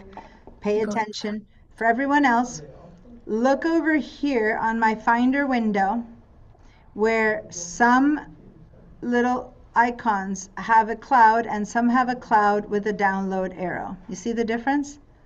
Like a little arrow with a arrow pointing down, or an actual cloud. A cloud or an actual cloud with an arrow pointing down. You see that? So what this means is I can see all my files here just fine. I can't even tell if files are here or not. It looks like they're here. If I want to open it, I can open it. But if on this side of things there's a full cloud, right? Versus if I have to, over here, there's one that has a little down arrow. Let me go to another one that has a down arrow. Here, under financial, I have a file here. That's a down arrow. That means that it's living only in the cloud right now. So if I want to use it or open it, when I go click on it, it takes just a second. Watch, here, let me move this over so that it's a bit closer. Look how quick it is. See how this financial thing says that it's in the cloud? If I double click to open it, in 1 second, let me see if I have any files, I can just click on it and boom, it's in my computer now. See how the cloud does not have an arrow anymore? That's all it took. Now that file is on my computer. I was able to work on it in the cloud, but if I decided for any reason I want it on my computer, I downloaded it. Now I'm like, no, my computer's getting to full. I can right click and just say, keep keep downloaded, if I want to keep it downloaded to my computer, or I can upload it. These are all folders. I need to find a file here. I'm going to say that this one, I went back on the cloud. So I can right click and see remove download. So, oh, because I was using that one in another one of my files. I need to find a folder that has files. These are sample files that aren't really here, so hold on. How can I get to that? I think over here I have some examples. This one here is in the cloud, and this one is, I'm downloading right now. I clicked on it before you guys saw it. That's how fast it was. That had an arrow. Now it's here. That's, if I double click on it, I can see it now. And if I don't want it anymore here, I can remove the download and it will go back up. You see how now it has an arrow again? Wow. Mine doesn't come up like that. Let me, I'm going to mute you, Barbara, because you're talking out loud for a second. So what I'm trying to say, you guys, is if at some point your computer is way too full, you can just select them all and just say remove the downloads from my computer. They don't show up fully on your computer anymore, but see how, I wish I could, this one is so hard to show in big. Can you see that one of these has a little cloud and one has a cloud with an arrow? Can you tell that? Okay. Both of these I can see right now if I wanted to see them. Just double clicking and opening them. It doesn't matter if it's on the cloud or here. It does not matter. If I double click, I will just, it'll, boom. Look at how quickly it opened, and look, the arrow is gone. It is now on my computer. See how you didn't even notice that what it did is it downloaded from the cloud? You just opened it. You use it, and when you're done, it's now on your computer. And if you go, I'm not going to use that lemon spaghetti anymore and it's taking space in my computer, I could right click and say remove download, and it's going to go back. There it is. Now it has an arrow gun. It's back to the cloud. So those 80 kilobytes that it is using up aren't really taking space on your computer anymore. Okay? So that's just because that's part of using your files on the cloud. Again, this only works for people who had this feature turned on. So Barbara, that is not you. If you turn this on, and you're welcome to do that, then be aware that you probably will have to start paying whatever a bit more on the cloud, because that means that 5 gigabytes for free won't be enough. You might need to start paying $1 a month or $2.99 a month, depending on how much stuff you have in your desktop and documents folders, okay? That's the only negative. The positive is with your stuff on the cloud, now you can access them from your iPad, your iPhone, anything else. Right now, I'm not necessarily going to keep talking about that because, again, partly this is review. Lava, Barbara, Bob, you guys were not here in the last few classes, so I'm going to allow you to ask a few more questions, but I'm not going to go much more in depth because I really need to move forward with what the Mac Level 2 has to teach. But it's related, it's so related to this that I had to go through this, because now we're going to start opening all the apps and see how our stuff goes through the cloud. This does not automatically go through the cloud. It's up to you to turn this on. That's it. If you turn this on, be aware that if you have a lot of stuff, you need to start paying. So this is not automatic, the desktop and documents, okay? But the rest of these, by default, when you buy a phone or you buy a computer, they're all turned on. So unless you have decided to turn this off, and thus separating your computer's contacts from your phone's contacts, now you have different information on your phone than on your computer. But if you turn it on, the cloud is connecting. Some others of these, if you try to do the same, it goes, whoa, are you sure? Are you sure you're going to take me off? So don't do this willy-nilly. I know which ones to do safely. For the most part, know that if you disconnect your calendar, right, then your calendar, you're going to make an appointment on your computer that you talk to someone on the phone, but then when you go to your phone to find that appointment, it won't be there. So if you want your phone and your computer to have the same appointment, you better keep this on, right? So that is why these should, for the most part, all be turned on. The only places you'll have a choice is on the photos or in the iCloud, because those are files that are big and it's your choice to turn them on or not. Lava's had her hand up for a little bit. So I'm going to ask her questions, and so has Rodney. But Lava's hand was up before, so hang in there. I know, Rodney, you're next. Yes, Lava? Thanks. One on this Google Drive where you can save your desktop. Does it actually show you the desktop? I or don't know just what you the? mean by Google Drive. I'm not showing anything that has to do with I'm Google Drive. sorry. I'm Oh, sorry because I think in Google Drive it's the same thing to me, but I know there's a difference. huge. In the Apple Cloud where Mhm. it says desktop, is it showing you the actual desktop or just the apps and things that are on the desktop? It's as if I were to go here to my desktop and anything that's on my desktop. And again, that one, and not, I'm not trying to blow you off with this answer, it took quite a few days of talking to my students to get that concept across. So one quick answer won't do it. That's why the whole, intro to Mac and Mac level 1. But yes, this desktop that I'm looking at here, if you have a ton of files on it, and by the way, I did earlier today have a ton of files on it. I just moved them off. But let me just say, I don't know, I'm going to put these files back on it. Say that I put these on my desktop, right? So one of the jobs that my last few classes have been getting people's stuff off the desktop, and that's why mine is so clean right now, because when I first started Mac Level 1, I had 55 things on my desktop, and I walked people through how to not have them on the desktop. But that said, if you have things on the desktop right now, if I go to my Finder window and look at my desktop, let me put in a Finder window here and try to see my desktop. Those are the same files that are on my physical desktop, right? That's the desktop we're talking about. So if I now go to my phone, and now it's time for me to introduce the system settings on the phone, so I'm about to share my phone. But yes, you will see then that all these files exist on my phone on an app that I can get to them because I just put them on the desktop, and that desktop and this documents folder is what's going to the cloud. Okay? So it's literally your desktop and documents folder of your computer are now set in the cloud. Now, as you can see, I'm working with them just fine. I can use them in here on my computer and nothing is stopping me from using them. It looks as if they're on my computer. But if I look over here, now they are under my iCloud portion of my drive. And then I taught people about this tab and this bar, and you can see the address and see how all my documents are living in the cloud and that kind of stuff.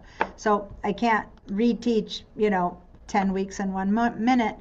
But yes, this desktop and these documents that exist in my computer are actually having all of their stuff on the cloud.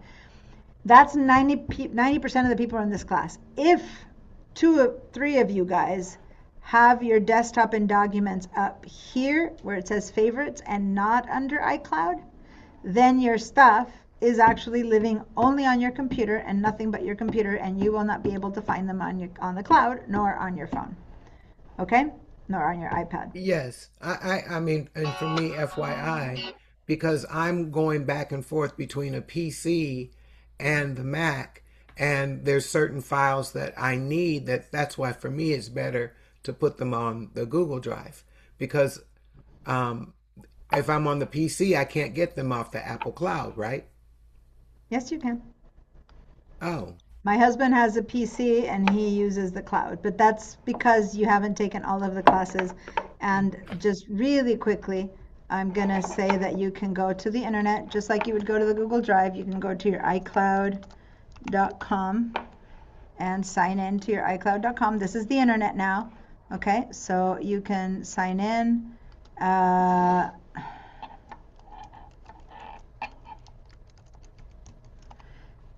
I don't have it signed in because I show people each time, but here I am on the cloud. So this is on the cloud. This is the internet. I could be in China and Bangladesh, and I go to iCloud.com. I sign into the cloud, which is a place, I just go to the internet, and here we go. Drive. What did I just recently use? Remember, I just played with a lemon spaghetti to show you guys? There it is. I just used it recently on my drive because it's the one I was showing you. So there it is. It's showing up in my recents. There's my mail. There's my notes. All the stuff that's in the cloud is here, including my photos. So if I go here to the drive, right, then here we go on my iCloud drive. There's my desktop, there's my documents. Yes, this is my documents from my computer. These are the same folders that I just showed you on my computer. They're there online for me to access from Argentina when I go in the summer, from you, from your Mac or your PC. It's exactly the same, okay? Here's my desktop. And see these 4 that I just took out of the trash and put on my desktop on my computer? There they are on my desktop in the cloud. I am literally on the iCloud.com. I could get this from the lobby of any hotel if someone stole my phone, my computer stopped working, and I'm away visiting my daughter in New Orleans. I can access my files because my files are here on the cloud. Okay? So, again, I am succinctly distilling January and February and half of March's classes into a couple of show and tells right now, okay? But this is my answer to you. That said, for people who are already using Google, here's my Google Drive, right, which is what you keep talking about. And in my Google Drive, I have files that are separate from my computer's files because I use my class, my school uses Pipeline, the school uses Gmail. Google is part of what SBCC uses. So my class files that I share with you guys, I put in my Google Drive. So that stuff I have in my computers, that's my Pipeline drive, but everything else I have in the cloud, in the iCloud. Both are the cloud. They belong to 2 different companies, that's all. For this one, I have to put in my Pipeline account, and for this one, I have to put in my iCloud account. But both are external storage drives, but instead of being in a physical form, they're on the cloud, and I have 2 accounts. I have one on Pipeline, which is a Google Drive, and then I have one on the iCloud, which is an Apple Drive. Okay?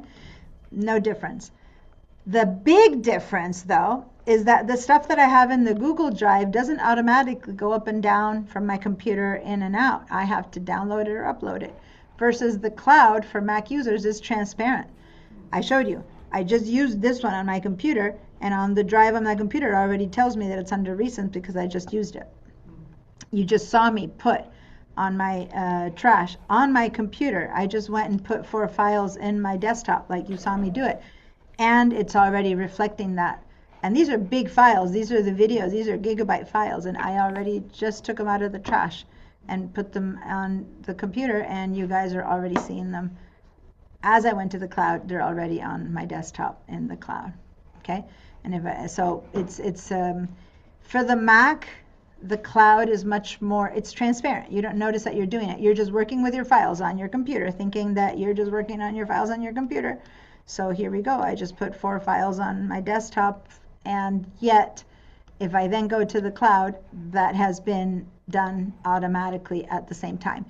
As automatic, and now bringing it back to today's class, as if I had just put in on my phone my friend's phone number, and when I met them at the beach, and yet when I come to this computer, there it is in the contacts. My friend's phone number has been updated on my computer. It's as quick as this. So now I am going to show you that. Let me hide all these things.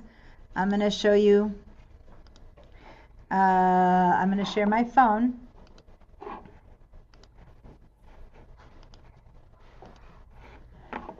So now my phone is coming up. Here's my phone. Okay, whoops, I didn't mean to press on that. Here's my phone. And if I now go, and you guys for a second, this is what we did last week for those of you who had their stuff in the cloud. I went to the Files app in the cloud. Okay, this is exactly what we did. I'm going to go to Files, and I opened the Files app on my phone, guys. I'm on my phone right now. And what am I seeing? I'm seeing my desktop and documents. And if I go click on my desktop, what am I going to see here? I'm going to see the files. Let me put them. These are the files, the exact files that I just put on my computer. Can you tell? I mean, they're in icon format instead of name. Here, I'm going to put them on list, but this is it. These are the 4 files that you just saw on my computer. You saw me put them on my desktop. I went to the iCloud.com, you saw on my desktop, and here I am on my phone. And I can see them on my phone as if this was my computer. And I don't have an iPad to demo, but if you had an iPad and you went to the Files app on your iPad, there you could go and browse to your desktop and find them. And if I go browse to my Documents folder, here we go. These are all my files that I have in my Documents folder that I've been showing you on my computer. Okay? So yes, it's pretty transparent. So if you own an iPhone, you own a Mac, and you own an iCloud, your stuff just basically is on all of your devices. So that's the good news. What's the bad news? If I delete this file from my phone, from my desktop, and I'm going to go do that right now, okay? If I go to my desktop, watch, I'm going to choose the one called Part 1 because it's different. It's got a long name, but it's called Part 1, okay? I didn't want to download it, but there it's downloading onto my phone. This one, it's a 2 gigabytes one. I'm going to delete it from where? From my desktop, from my phone. Pay attention, you guys. This isn't about files, especially those of you that have files. This is about every app we're going to keep using. Since the information is being shared to all my devices, it's not being copied 4 times. It is one file. So right now, if I click and hold this thing and I delete this file, okay, remember I had taken it out of the trash, so I'm fine deleting this one. I go and delete this file. It's the Part 1, okay? I just deleted it from my phone. Y'all get that? Now those of you who can see already my desktop, you see how it's gone from my desktop. But for those of you who are I'm sharing only my phone with you, you can't tell because the phone has to be shared differently. But now I'm going to share my computer with you guys, and I'm going to update my cloud, browse my desktop. Look, Part 1 is missing from the cloud, and if I go down to my computer files, Part 1 is missing from my computer. So what does this mean? I can handle my files from all places, but it is one file. So if I delete it from one, it deletes from all the rest. Does that make sense? Because I am deleting the one file. I just can handle it from everywhere, but it is one file. So if I go and put in a phone number from my friend at the beach on my contacts, and then I delete the contact by mistake, it deleted from the cloud and it deletes from the computer because it is one item of information. If that's clear, everyone please give me a yes. I got it. It's one item. So if you have a photo on your phone and your phone's photos are going to the cloud and you delete it from the phone to make space on your phone, guess what? It also deleted from the cloud, thus it also deleted from your computer. Does that make sense? And if that makes sense to you, give me a yes. I know that I'm showing you kind of this long, stream of things happening from one device to the other, but that's the whole point, because now when we start opening our calendars, our contacts, our mail apps, all of this, it's exactly what I just showed you with the files. And I started with the files this time because we just came from organizing our files in Mac Level 1. So now we are seeing how we found those files on our devices, those of you whose stuff is in the cloud, which is 99% of you guys. And you saw now how I can handle these files across the board from any of my devices. I only showed you the phone, but Evelyn here has an iPad. She can do it from her iPad. Give me a yes if that idea of how things transfer work. And now Rodney has had a question for quite a while, poor Rodney, and he's like, really wants to ask it, and I just needed to finish this arc. And yes, Rodney, what's your question? Yeah, I can't, on my phone, I can't see my files. Okay. Yeah, so I don't know what I'm doing. Okay, so you need to go to the Files app. There it is. There's your Files app. Open it. Okay. Well, I have And no files that are missing. go to your It browse. It says no share files. Go to your browse. That's a shared file. And then go to your iCloud. And there's your downloads, documents, desktop. Hi, Oli. you might recognize them better as a Yeah. list. And do we know the names of your folders? Does this sound like all your folders? In your documents? Yeah, I mean, you need all of them, but Well, it's not that you does it need matter? them. That's the whole point. Yeah. It's whatever you have on your computer. And I Okay. agree. I think that in your documents folder, you should only have, remember, what, how many? Right, 10 to right. 12 folders? Yeah, And then, but if what you're seeing right there is and that's probably, exactly the same as this. Yeah. It's all of this is what you're seeing right here. yeah. His question was from before, he couldn't see this. The only thing you had before was just the Okay. top one. Yeah, now I see it, But so, now but he before I sees them. couldn't see this. Yeah. Now he sees them. So you should be seeing everything back and forth just fine between that. And now you turn your contacts off. You should. Yeah, that's what it is. Oh. And what, technically. I don't know if you care about your rest. I'll talk about your one in a minute if you want it or not. That's up to you, but the contacts, yes. Okay, sorry, I was out there helping Rodney. But basically I just showed him, he was looking at his phone app and he couldn't find his documents because he wasn't in the browse section. But that's kind of stuff we did last week. All right, I'm seeing, Barbara, your hand is up. By the way, I bypassed the alarm for the break, came and went. So after your question, Barbara, we're going to I take did something and something over on the right, a folder, something popped open, and I have probably 20, almost 30 new icons on my desktop. I don't know what I did. All right, share your screen. I think it's going to be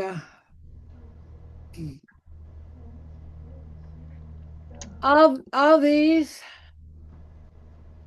Yeah, that wasn't there a second ago. No, Okay. it came out of something that was over here, and All right, these. so hold on. Maybe you can still go ahead and undo. Do a Command Z if you, I don't know how much more stuff you did. If you did a lot more stuff, it won't. But if you Command Z a few times, Command and then tap the letter Z a bunch of It times. makes a noise. Okay, so then click on the screen here, just click and then go up to your menu up on the very top. Oh no, go up to the menu at the top, go to File, next to it, sorry, to Edit, and see if there's any undos available. No. So, when something weird like this happens that you don't know how it happened, usually the first thing you should do is do a Command Z or undo, and it undoes itself. But now it's been a while. Who knows what other you've been clicking on other things. So I your was history is trying gone. to find out what it came out of. Well, that's the problem. You can't. You don't know what you moved, but what you can do is go and open a Finder window. Go to File, New Finder window, or go to your little dock and click on the half guy. She hides her dock and her menu, you guys. That's why you don't see it, but there they are. So at some point, what happened here is you moved from somewhere else. You moved stuff onto your desktop, right? So right here on the left side, over here, I don't see your desktop and your documents anywhere. So go ahead and scroll up or down to see what's happening, because how can you see what's up on your computer if you don't see them? Oh, you have them way down there. Okay, go ahead and go to Tags. Put your mouse on the word Tags. Everything And then close this from this little arrow. There we go. That way you see your desktop and documents there. Okay, so here's your desktop and documents down here. Your stuff is not. Go ahead and click on the desktop, on the word desktop. Okay, so yes, your desktop stuff is on the cloud. How are you? Your desktop and your documents are on the cloud. I'm good. What's happening? Okay, someone's talking on the phone. Mary, let me just turn Mary off.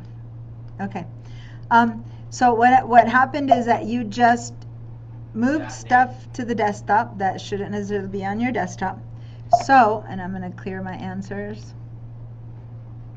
So right now, if you go ahead and click on your desktop and you see that you have a bunch of stuff that shouldn't be here, and these are them, you can click on my put them desktop back down, where they should. down here. Yeah. But you have stuff that just showed up here, which is now here. right? It's the same spot. And you're looking at the same space. So Yeah. if you can tell where they came from, can you tell what kind of files they are? Where did you move them from? I don't know. They must have been in a folder on my desktop. I don't know. Because we can't guess that. It's like I'm gonna have to open each one and go put it somewhere. Well, it's not that hard. You can just click on just that one. Click on the one that's in front of you. One of them. Just click on one. Yeah, and now hit your space bar. That's the photo. Where Yeah. should it be? Hit your space bar again to go down, and now put it wherever it should be. And again, this is Mac level 1, right? Like, where should it go? If it's supposed to be in your documents, then just drag it to your documents and drop it in your documents. If you know what folder it should be in, then put it in the right folder. But right now, you can get it off your desktop by just dragging it to the documents, if that's where it should be. So you can look at all these again, I feel like I'm repeating Mac level 1, and I do need to move on to today's class. Okay. But I'll you just basically open 'em. select a file, hit the space bar, look at it, and go, oh, this came from here. And if you did it all in one movement, they probably all came from the same folder. So once Yeah. you look at 4 or 5 of them, here's your InDesign documents. I don't know what you're doing in those. Once you look at them and to go, oh, that's what this is and that's what this isn't. This is from my class. Yeah. You did you did this in my class. Go ahead and hit your space bar.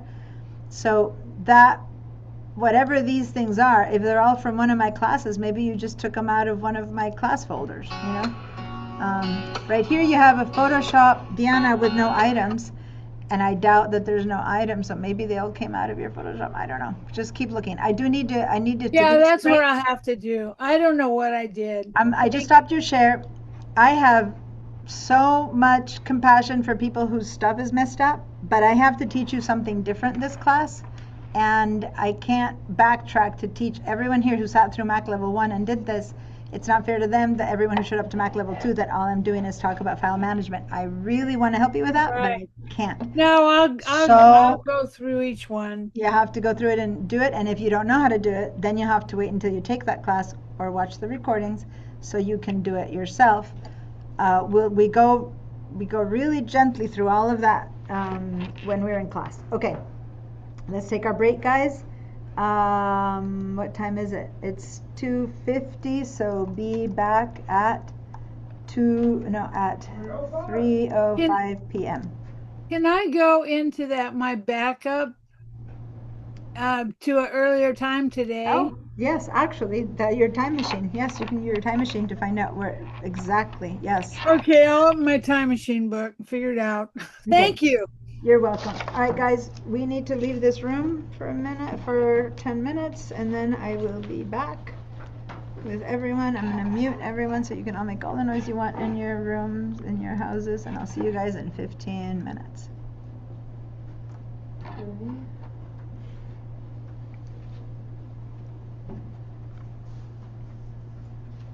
Okay.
Diana?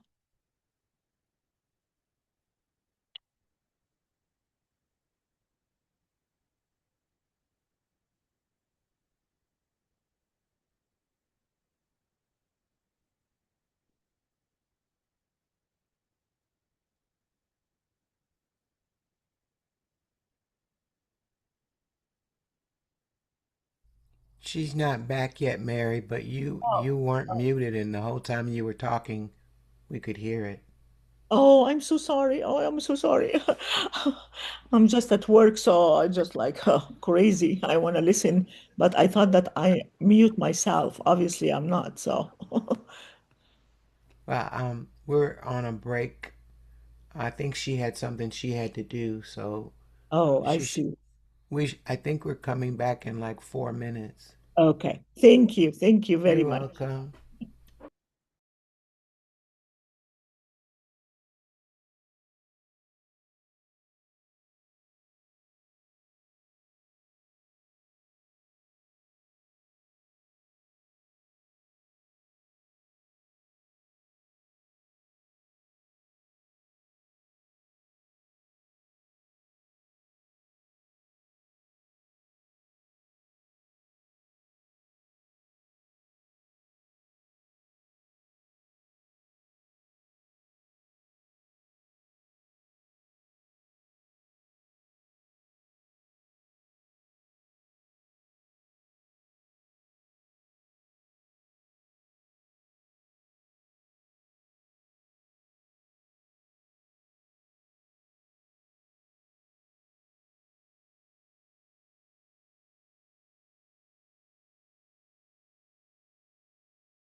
Hi there. The storage plan, we have tons of storage. Hold on. I'm Let me sorry, I see. didn't ask you about that, Oh, but that's a text message. Yeah, that's probably here. You Yeah, sign okay. in. but it's about Yeah, don't Yeah. click Oh, on oh, it. sorry. Right, cancel. Yeah. It's Your about storage plan has, and There's- that is your phone number, but who's it coming from? Yeah, that's the thing, Right? I don't know, but I So, think it's for BS the heavy. most part, yeah. So guys, I've been receiving, I just wanted to show you a If you would, message that, Mentioning that I'm being, let me just spotlight myself. As people show up, this is a message that, here we go. That this is not my phone, this is Rodney's phone, but I think you showed me another thing similar to that on email or stuff to this. yeah. So your storage plan has reached a grace period. Please visit to update But I have tons of your storage. details and update your details and stop the scheduled data removal.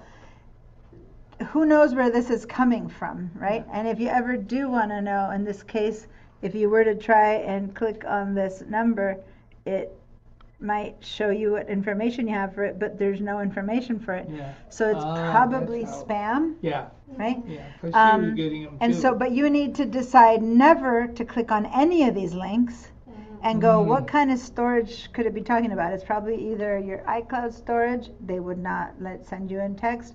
Maybe it's a Google storage if you have that, they would not send you a text. So this, people get worried about these kind of things, and I get them Yeah. all the time.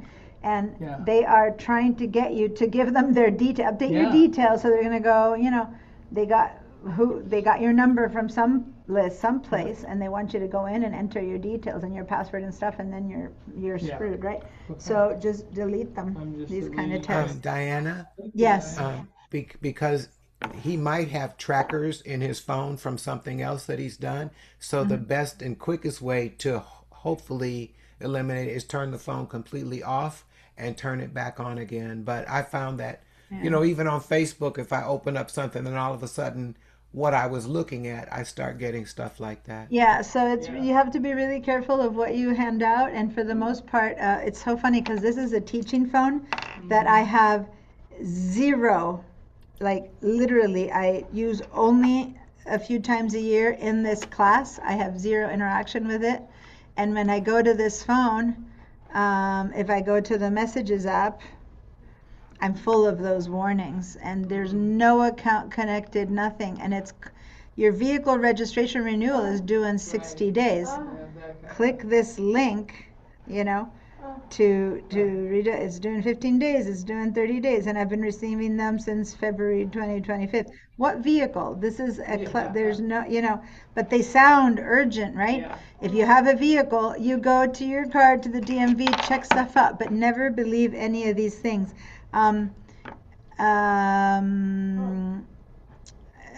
Look, hi, long time to fly with you. It's actually not even good English, but sometimes it is. Someone's trying to connect with me and have me say something. Hi, my name is Bonnie, and I'm a recruiter, and your resume has recommended by several recruiting firms. It's like they have no idea who or what I am. You know what I'm trying to say? This is a number that is completely unexplored. It's a school number assigned to this phone that has never been used. And at the beginning, look at all the stuff I got from, who knows, China or whatever. Probably all, your account is on hold. We're having some trouble with your billing information. Click here to click the links. And I guess it says something about Netflix, regards Netflix service. If you have Netflix, you think, oh shoot, my Netflix is going down. If this were on my real phone, I would go to my Netflix account on the computer, check and see if there's something wrong, but never click on this. Now, since I'm on a phone that there's impossibility that this would be that, then of course I don't even bother, right? But they look and they sound important, but they're not. Anyway, and we regret to inform you that your Netflix membership has put on hold with issues with your billing. Again, same thing, right? So, and then if you look at the numbers, this is Messages, but the same with, we're about to go into Mail, and it's similar. But on Messages, it's harder to tell where they come from, because all you have is their information there, right? So if I click on who sent me this, right, and I click on that there, it's net allows our members to access will continue, right? If I actually go to info to get the whole information, then it gives me then it gives me that's the last thing. Delete draft. I didn't want to do that. That took me to Mail. Sorry, I'm in my. So this that's not a Netflix number is what I'm saying right now. The problem is when it is your PayPal account is restricted. Again, click on this to remove your, and look at below, look how they wrote below. Sometimes there's mistakes, because these are all people who don't, but sometimes they're well written, and more with AI, this is from 2023, now in 2026 with AI, these will be written correctly. There's less mess, right, around how they're written, but they're making you click on stuff to go, and again, so anyway, all of these, whoever has, if you ever wondered, this is a number that not a single person has, nothing, it doesn't exist. Oh look, US Post is warning me that I have a parcel that it's not being cleared, invalid zip address, temporarily detained. Click on this, please reply with a yes. Have a great day, the USPS team. The moment you reply Y with an S or go to that, they go, ooh, warm body on the other side, someone who's answering, well, what you owe me, this is important because this is a package that is worth $10,000. You need to pay us $100 to receive it, and it all starts going that way, right? Yeah. And again, if you look at emails, does this come from USPS? Anyway, so what I'm saying is be careful with anything. If you get one that says anything, you need to know that this does not have an AT&T account. This account is not an AT&T. It's some school designed kind of thing that they have internally, and I already have supposedly an ending due, and this phone does not have a phone line. That's an AT&T phone line. But it's so easy to tell when you FedEx ground shipment, right? So anyway, just be careful, because this is easy for me to tell, because I'm on a phone that's nothing. if these same things arrive to my real number, which is what most of us have, phones with real numbers, you need to learn how to distinguish between what could be real or not. Or mainly, don't bother distinguishing. Just don't click ever on any link you get unless it's a certified number that you have put in your contacts that you know is them. Just go to the company. Go to FedEx and say, do you have a delivery for my address today? Whatever you might be, right? Certify before you click on any of these things. Anyway, that's the Messages app. Now, it's interesting because part of what we were talking, the Messages app is your text app on your phone. And we were just talking about that on the other day. We were talking about one of the things that might make messages be, your computer be full is your messages, remember?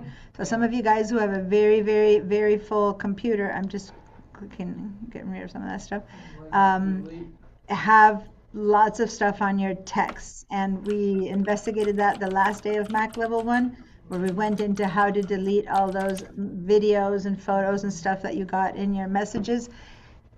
Not through the Messages app, but through the Finder window and through the system settings. So those of you who didn't take the last class and are wondering, it turns out that a lot of people discovered that a lot of, like, those computers that are very full, a lot of people discovered it was very full of photos and messages sent on historical years and years of videos and messages with photos sent to them, or they sending them, that were clogging up their computer or their phones. And once you delete that, not the whole message necessarily, but those videos that were sent to you, those photos that were sent to you, suddenly, boom, your phone is lighter, your computer is lighter, right?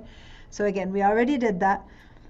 But while we're here, and I'm showing you this because Rodney showed me a text, and I'm in my text app on my phone, let's continue with that, because the whole point of today's class was to be able to start using all those apps that come with our computer. And the Messages app is one of the ones that come with our computer. Now, I'm not going to spend too much time on it, only in the sense that some of you guys do not use your phone, your computer for text. So now, give me a yes if you use your text apps on your computer, and give me a no if you don't use the text app on your computer. So everyone give me a yes or a no. And then where's Evelyn and Rodney? How funny, they were sitting outside. Denise and Rodney are here, but the other Rodney and Evelyn haven't come in again. Okay, so yes if you use the computer for text. Okay, and it's like most people don't, so I'm expecting many no's. But yes if you do use your computer for texts. Okay, so everyone has to answer. So Barbara, Vera, no, Barbara didn't answer yet. Vera, Lava, Yolanda, they've all said no. Dorothy, I don't know yet. And Bob and Gigi and Bob and Gigi said yes. Okay, I have 2 Rodneys and 2 Bobs. Come on, guys. There's not that many people in class, and I've got 2 Bobs and I'm accustomed to having many Bobs and many Bills. For some reason, everyone used to be called Robert or Bob, but I'm not so accustomed to having 2 Rodneys. That's more original. And they both go by Rod, right? So 2 Rods and 2 Bobs. You guys confuse me. All right. So I'm getting a few yeses from home. And you guys here both said no, right? No. And Rod, the other Rod, and Evelyn, I know Evelyn has said no, and I don't know, Rodney probably said no. All right. So for most of you guys, this conversation is just about your phones, right? So say that last week I told you how to delete all those phones or messages outside of the Messages app. I showed you how to do it when we were not on the Messages app. And Mary, oh, where's Mary? Oh, she's gone. When I was walking in, I heard people saying that Mary had been talking while I was gone. Usually I mute everyone before I leave, but she might have thought she had to mute herself, and so she unmuted herself and then talked to the break. I just mute everyone before I leave so people can talk at home fine. But then if you then think that you're unmuted and you mute yourself, you're actually doing the opposite. But she's not here right now. And she was here a little bit ago. And this is an answer to something that she asked last week. So hopefully when she comes back, she'll catch this on the recording. But let me just show you. If you have a message that arrives with an attachment, and I purposely set myself one. So here's an attachment, right? This image, if you have received it, is now added to all the space and stuff that's on your computer. So like this is actually a problem, right? It's on, sorry, I'm on your phone. It's adding to the space on your phone. So if your phone is getting full, this is weighing on your phone. Now, if this is a photo that you want to keep because it's like your granddaughter's cute little portrait and you, of course you want to keep it, you don't keep it in messages, you download it onto your phone's Photos app, right? So then you would click on this little guy, and just when you click on that, it's going to download into your Photos app. So I'm going to do that. I'm going to say, oh, what a great cute photo of my granddaughter. I want to keep it. Click on that thing and boom. That is gone now. That means I have downloaded it. See how there's no more choice.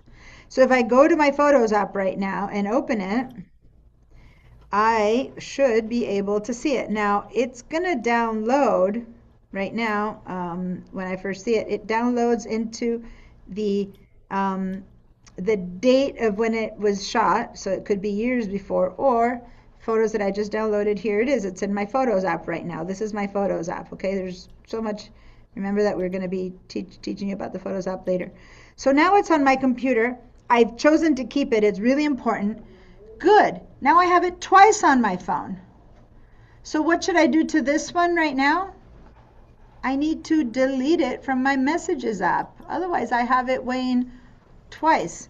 So now, hold down to that photo. And when you hold down to it, then you can choose it. One of the choices you can do when you hold down is with a heavy finger. Hold down, and I get to reply, or I could put in a sticker, or I could save it, same icon as before. If I try to save it again, guess what it's going to do? It's going to tell me, watch, if I click and I go and click on this and save, it's going to tell me it's already been saved because I did it earlier with that little icon, right? So it's not going to save it again unless I say save duplicate. Good, I'm glad it notices that. So now if I want to get rid of it, I'm going to click and hold, and I'm going to go down to more. And when I do that, now I can say trash it and hit the trash. Now I can go up into this person. Every time that person has sent me a photo, I can keep clicking and say, I don't want that one, I don't want that one, I don't want this one. I keep sending stuff here for teaching, and you just kind of can click, say, I don't want that one, I don't want that one, I don't want that one. And then out of the blue, you can get rid of tons of stuff at the same time. And when you're done, you hit trash and it'll be out of here. Now, since this is a teaching text that I want to keep, I'm actually going to say cancel because I don't want to get rid of it. But just so you know, that is now should be gone. And if you get videos and stuff, once you've seen them, you don't want to save them. You watch them, you enjoy them. Thank you for sharing. Right click delete, because otherwise those are taking up space on your phone. Okay. Again, this is, as I said, fake, and I want to keep all this junk. But if you want to get rid of one of these, you actually, the whole text, now not the photo, but the whole text, then you go to it and you just drag to the left, and you can mark it as it haven't read it, or you click and you drag to the right and you delete. So that's if you want to delete the entire text. But the problem with this would delete the entire thread of all the conversations you've had with 939041. Like, what if you're having a conversation that you've had for years with a friend and you delete from here? It deletes the entire 10 years of, does that make sense? So you don't usually want to delete from here unless it's junk. If it's junk, definitely right click delete, it's junk. But if this is a conversation you've been going back and forth with someone and you don't want to get it, then you just hold long, right? Hold long, go down to more, And then you choose what of all these years of conversation do you need to go up and delete. Tack, tack, tack, tack. See all those little guys? Tick, tick, tick. And then you delete. And in many cases, I keep it pared down to just the conversations, because the photos that I've wanted, I have actually. So if you do that when you're receiving them, it's not a big deal. If you have to go back now and delete stuff from forever, it is a big deal, which is why I showed you last class how to go in through the back end and get rid of all those videos and all that stuff, right? But this is how you would upkeep it now. And that was Mary's question. She's not here right now, but it says, how do you delete from the text? That's how you would do it. As they arrive, you go in and you long hold and delete that stuff that arrives that you don't need anymore. Because the way texts go, once you read it, it rolls up. And who goes back to things that they received 2-3 months ago? We don't, yet those stay there, right? All those photos and videos that you got stay there, weighing all that stuff on your phone. All right, so that's for the people who are on their phones. Now, I am going to now share mail on the computer. And some of you guys are like, why texting on a computer? What's the point? Well, I personally find that I hate writing on my phone. That's just me. I'm not one of those kids who grew up, you know, with what seems like they can just do it really quickly. So I'm like a tap, tap, tap with my finger. So when I'm on my phone, I actually dictate my messages. I press on dictate to write my messages. So when I really do need to text someone and I'm at home around my office, I will use the Messages app, which is this one right here. So now I'm on my computer, guys. So let's go do this on your computer, especially for those of you who've never done it. You don't have to, by the way, do this. But if you want to do this, I am showing it to you. This is the exact same app I just showed you on my phone. On the left side, I have the texts, and on the right side, I see the whole thread of all the conversations. Does that make sense? So say that over here, I receive this, and this is the photo that I want to download. There's that little icon that would allow me to download it. And I'm not going to because I already just downloaded it, but there you go. In fact, let me do that. I'm going to click on that, and it is downloading, and there it is. It did download. Okay, it's that same photo, and I could do that with the older stuff as well. Okay. Again, if this is a conversation of someone that I do enjoy, I could go ahead and say, oh, well, I want the 3 tops, but I don't want this one. Then you can just right-click on just this one last message that you don't want now and just delete this one. So you don't delete the entire thread, versus if I go over here and delete this, all the messages from 2 or 3 years of conversation would be gone. And how am I doing that? I am either dragging to the right and click on trash, or I can right click and delete. But this would delete 2 or 10 years or however many years you've been texting with someone. But if you just don't need this one anymore, you right click on that one and delete that one. Does that make sense, you guys? Now, if you want to reply, and I'm not going to reply to those people because they're junk, but I'm going to reply to this because this is me, and I'm going to say, I'm going to be able to write much happier because I'm on a computer, right? And I know I just sent junk, but there you go. So that's how you would text from your computer. Some of you guys, when you went to text, you discovered you couldn't because you had, no, your phone isn't connected. So this is one of those where you need to connect it. So you need to go over here to Messages, Settings, and you need to put in whatever phone number you're going to work with. Okay? So you would go over here and tell it what number you need to connect with. Okay? So this is, hold on, let me just show you. If your phone, I'm not on my phone now, Rod, I'm on my computer. If you go to Messages, Settings, then you would have all these different things that you could set up, including the second one, which is actually enable the messages and have it receive or not receive your messages. Okay? All right. You could also tell it not to keep your messages forever. You can keep them for 1 year, for 30 days, right? I prefer to delete them when I don't want them, but you could have it do that so you don't have years and years of messages. All right. Oh, the gardener with his blowers is right outside of me, so hopefully I can hear you guys. Okay. Any questions, you guys? Yeah, every Monday afternoon we have the intense noise and sound.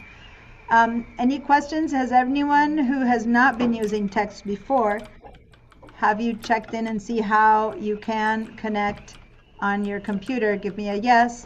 If you're fine but you don't need it, give me a yes. But if you have a question, it's not working, and you do want to know, then go ahead and give me a no or raise your hands for questions. Yes, Rod?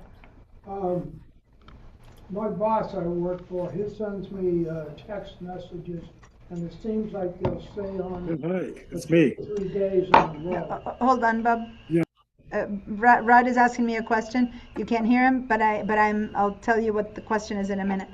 Yes, Rod. So, Rob sends me messages for 2 or 3 days in a row, and how do I get rid of the previous 3 days and just respond to his latest text? Okay, so the question is, if someone sends him messages for 2 or 3 days, he wants to go back up and delete all those messages. So I don't have, most of these, as I said, are things that arrive only once, but I have this example where I have a few more going up and down. Right. So you go ahead, and when you try to delete one of them, right? If you say, let me go to one of the top ones. I guess that's my question. If you Do say go to delete, the top or the bottom? well, whichever, when you say delete, this is important, and this is that kind of stuff that we're talking. It says delete from all your devices. Remember what I said? Right. Just because you're seeing it here and you can see it on your phone, it does not mean that it's 2 messages. So if I say delete, it's going to delete from forever. But I'm looking at, you can select one, and hold on, it's taking me to that. Since these are links, it's a bit harder. Let me see if I go to this one.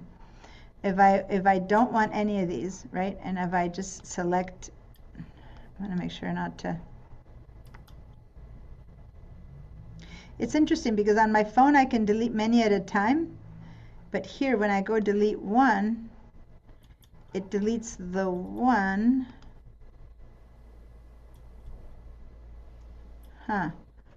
And doesn't let me, on the phone I can delete many at a time, but here it only deleted the one, and I can't select them.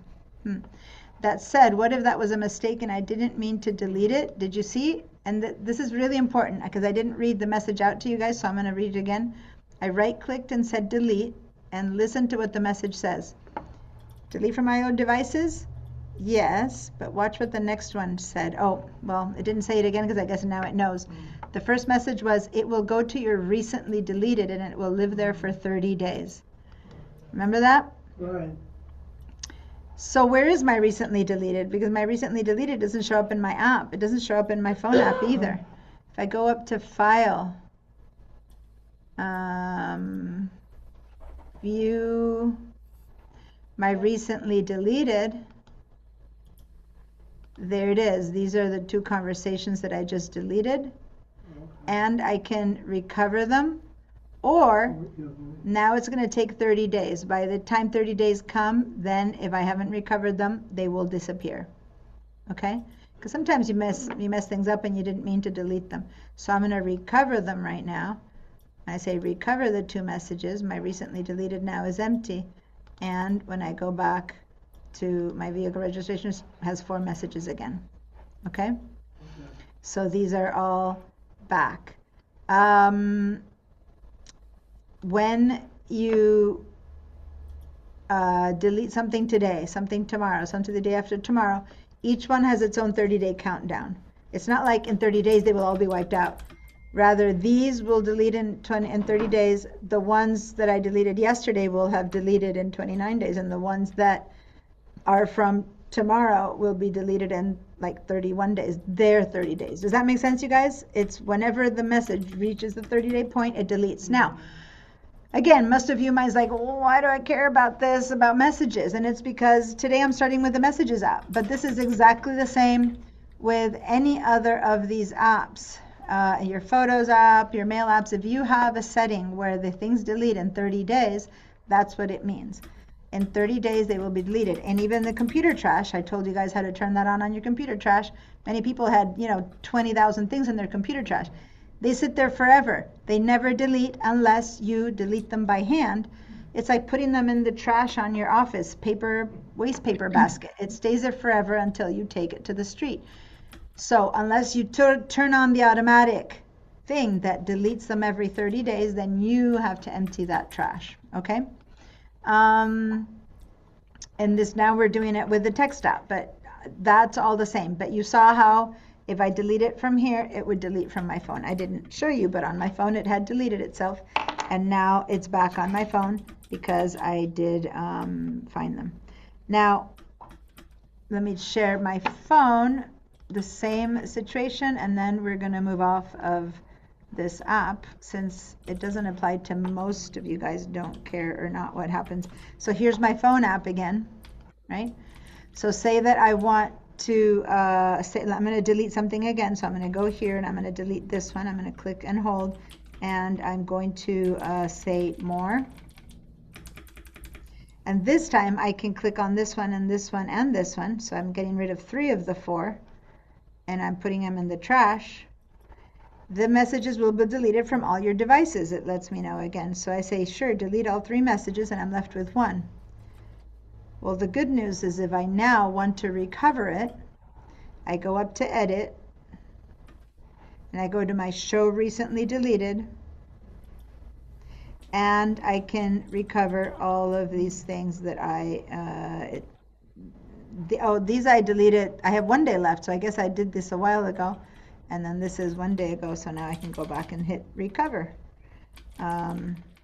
Recover. Oh, I guess I deleted a bunch of stuff. I guess over there I had deleted 33 messages, so I'm going to recover all of those. And now I have all of these messages left.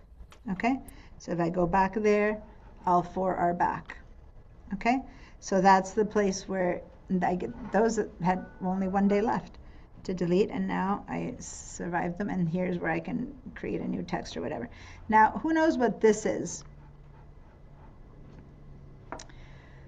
When you text with someone a lot, you can pin them.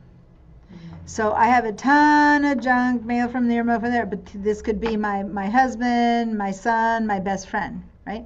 So what you do is you go to one of the ones that you want to have on top. So I'm going to click on this one, hold, and I'm going to pin this one. And so now they show up at the top. And that's how I got. Okay? So then I can have them at the top to check on them all the time instead of having to go find, reply. Because when you want to write to someone that maybe you don't write to them all the time, but whenever you write to them, suddenly they're way down there. You need to click to reply. So if it's someone that you want to hear from and reply a lot, you just pin them and then they go up here. Okay? It's like the VIP, right? What's that? Like the VIP setting? Yeah, kind of like the VIP. Right. Click and hold and pin them, and they'll pop up there. And then when you are saying, oh, I guess I'm not working for that company anymore, I don't need to have my boss here anymore, click and hold and unpin. And there you go. So now that person is not pinned to you anymore. Okay, click and. Okay, so you click and hold on the conversation, say your daughter, your son, click and hold, and then pin. And then they're going to go and pop themselves up there. Okay, well, people are pinning and unpeople your important people. Yes, Yolanda? So I have a first cousin in New York, and her sister, which is also my first cousin, died. Informed me. Now I tried to what do you call that? Copy whatever that, let's say that 805 to inform my other cousins about her death. And I could not block it. I could not, what you call that? I could not transmit that information to her. Yeah, so say that this is a message from someone saying your cousin passed away. If you want to send this message to other people. It's like forwarding an email, but it's forwarding a text. You could click on the text, go more, and then this is forward.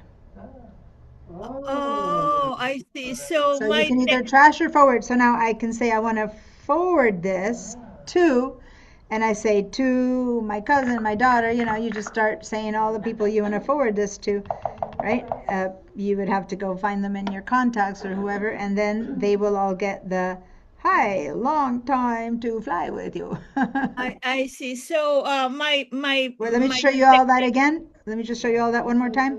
When you want something that you want to send to other people, click and hold. And over here, I heard the word copy, which is true. You could copy it. And then you could go to the other person who needs to receive it. And you just click on this and you click and hold tight and you paste it. Right? So that's Oh, one thing okay. you could do. Or, Okay. much more easily, you can just go to it and click and hold, go to more, and forward. I see. So You type I, in I numbers. could do And that. let me just say, if you do this and you send it to many different people, Yeah, that's, the choice is whether to send them as a group or individually. It'll give you that choice. But since I don't have any numbers here because these are all fake, I can't do that. But you can reply, you can forward it to like all your cousin group.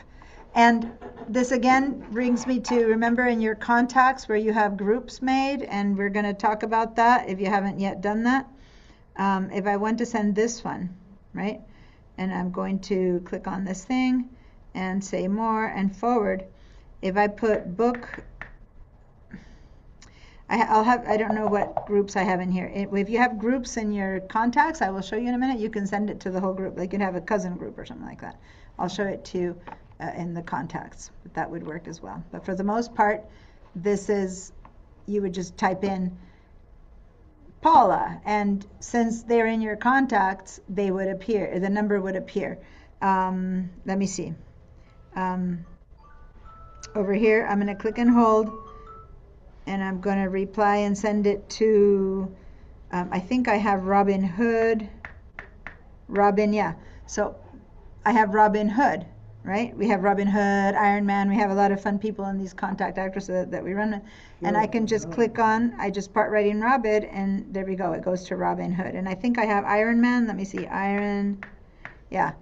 I've all these invented numbers, and now I add Iron Man. So now both Robin Hood and Iron Man are going to get a message, in this case telling them that my AT&T bill is due, but that your cousin has passed away. So I can start putting in people, as long as they're in my contacts, I can put their names in there.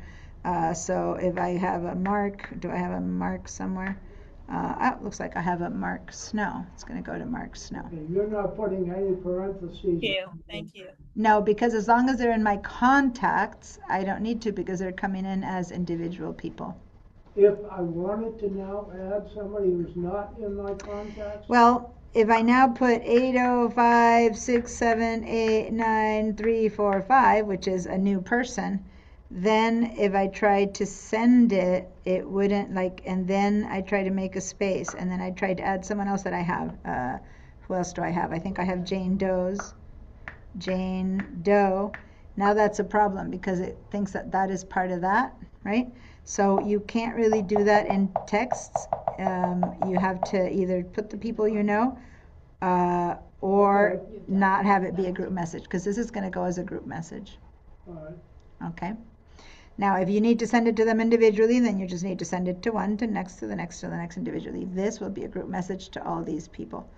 Now you are, excuse me, you are on a message and then trying to send it via email from the messages. That could work. That's not the best way. You could, but that's not the best way. If you're trying to send them an email, go send it from the email. Like copy it. Oh, I Do see. that. Do a copy. I'm going to copy this junk that I wrote, and then I'm going to go to my email app and send them an email, right? And we're going to talk about that in a minute. But then when you go to your email app, then that's where you mail from, and then you just choose where you're mailing it from, and then you can go over here and paste that same message that was junky, that was in my text, I can now send an email. But I'm not here yet. Don't ask me how this email thing worked. I haven't shown you email yet. I'm just showing you text, so I don't want to confuse the issue. I will be showing you email in a second, but I want to make sure that we're clear with us, because first we need to do something, and we only have 20 minutes left. So I want us to work on some accounts. The texts or messages is the only one that wasn't about accounts, because it's about your phone number. So that's why today I showed you that one. But now I want us all to set up the rest of our accounts so that we can use all the rest of the apps, because you'll see what I mean in a second. But when I went to mail, and I'm not going to explain this mail right now, we're going to talk deeply about mail next class. But if I go to my mail, you might notice that in here I have 2 Gmails, 1 iCloud Mail, Yahoo. Those are all different accounts that I received mail in. And this mail app is going to collect them all. And that's what we're going to learn to use right now. So before you ask much more, I'm going to start sharing I'm going to start with our computer. And the only one that doesn't depend on accounts is the text app, because that's literally about a phone number that you need to put in there to use on your computer or not. Now we're going to go ahead and open your system settings again. You probably haven't closed it. Hopefully you haven't closed it. And we're going to go to the system settings. I think there's a hand. Was there a hand up? Denise? No, you were just showing me. I have my hand up. Okay. All right. So let me do a little show and tell for a second, and then we will do it together. When I say show and tell, don't do this. Just watch for a single second. Just watch. I'm going to be bringing you here. This is just watch, so you don't need to know where I am yet. I want you to understand that all of the Apple apps, and Lava, this is totally new to you PC people, and Evelyn, those of you who come from the world of PCs, on the Apple apps that come with Apple, they work as funnels. So in the Mail app, the Apple Mail app, you don't just read Apple Mail. PC people and other people who use their Macs like PCs are accustomed to having to go to the internet, to Gmail, to read their Gmail messages, to the internet, to Yahoo, to read their Yahoo messages, to the internet, to wherever, to read their AOL or wherever they have accounts in. But the way the way the Apple apps work, the contacts, the calendars, the mail, all the apps, they work based on you tell your computer in the system settings all your accounts in this place, and then they show you all of the emails that arrived from those accounts in one app, all of the appointments you made in all those accounts in one app, all of the contacts you made in different accounts in one app. So this we're going to set up together, but this is my iCloud account, this is my Pipeline account, this is a teaching Gmail that I have, and this is a Yahoo account that I have. So let me turn this one on here for a second. So why does this matter?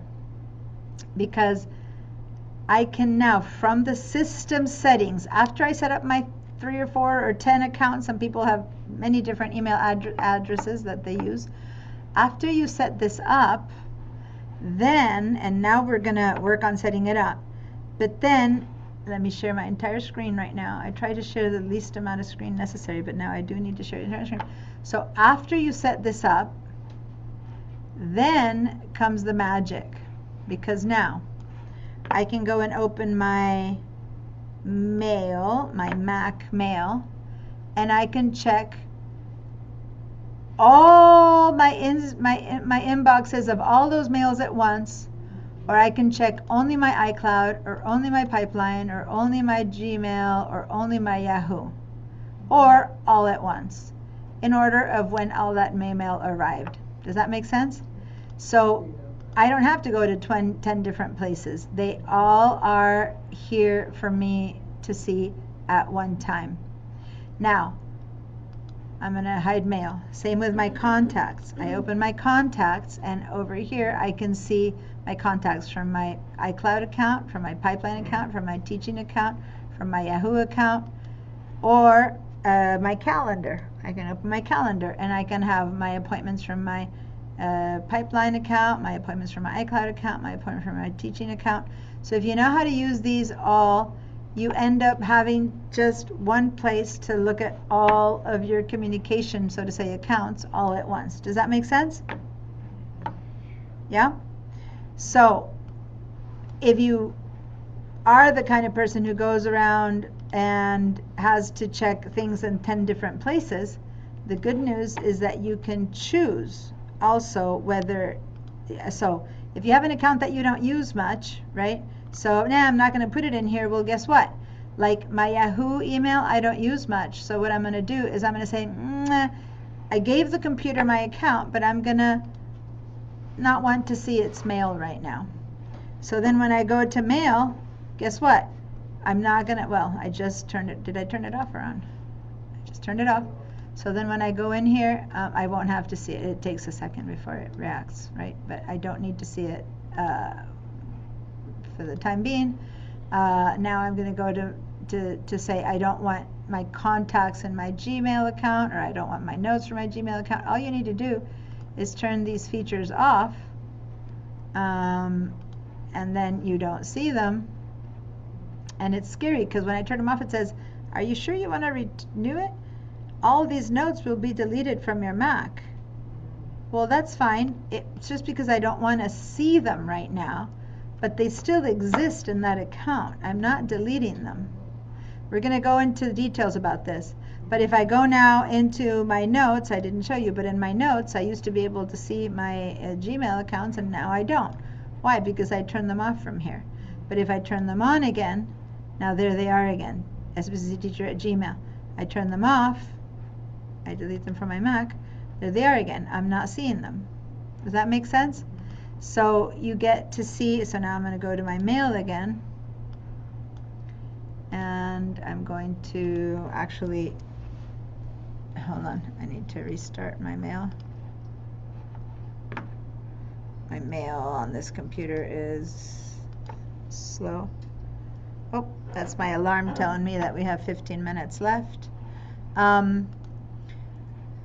So what I want us to do right now, and then you have 2 days until Wednesday to complete it, I want us to enter in our system settings. So go to your system settings. If you haven't opened it yet, you can open either from the Apple icon, or if you have it in your dock, you open it from there. And I think the last time we were here, I left you under General. We were looking at storage and stuff like that, so that's where you might be. So open your system settings and go down, down, down to and find Internet Accounts.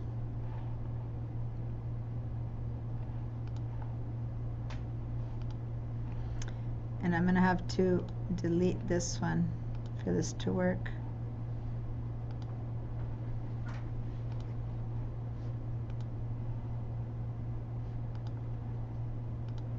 So, by the way, if you're noticing what I'm doing, I'm deleting my accounts right now so that I'm back at 0, because I want to teach you how to do this. But it's like, what do you mean you deleted your accounts? Did you just delete your whole Pipeline account? Did you just delete your Gmail? No. All I did is my computer doesn't know that I own those accounts right now. So if I go to mail, I don't see that stuff. If I go to calendar, if I go to notes, I don't see anything other than iCloud, because I only left my iCloud account there, right? See how you don't see Pipeline or Gmail or anything. All it means is that these are funnel type of apps. They only see that which I am telling it to see. So right now, if I go to my mail app, it's only showing me the inbox for iCloud. That's it. That's it. That's all it's seeing. Why? Because I have only my iCloud account. So any account that I add here will only be allowed to be viewed if I choose it from the app itself. So this is the system settings. This isn't one app. I'm in the Internet Accounts of the system settings. So now I'm going to have everyone add, and some of you have taken my classes before, so you already have Pipeline there. So if you already have your pipeline account, that's good. But if you don't, we're all going to add pipeline. If you have already done it in my class and you have any other Gmails or Yahoos or AOLs or whatever that you haven't added, this is the time to do it. But for everyone who doesn't have pipeline, we're going to add pipeline, okay? And don't tell me, well, I don't want my pipeline on my computer. We are going to use it for the next four meetings, which is only 2 weeks. At the end of that, you can delete it. But that's why people don't have to be using their personal emails for this class. You can all use your pipeline emails, and then you can choose to get rid of it or not, okay? So everyone, if you can hear me, let's click on, is everyone here? So everyone give me a yes. Are you here? Lava, Bob, Barbara, Yolanda, give me a yes if you found internet accounts. And now, for you who are on your iPad.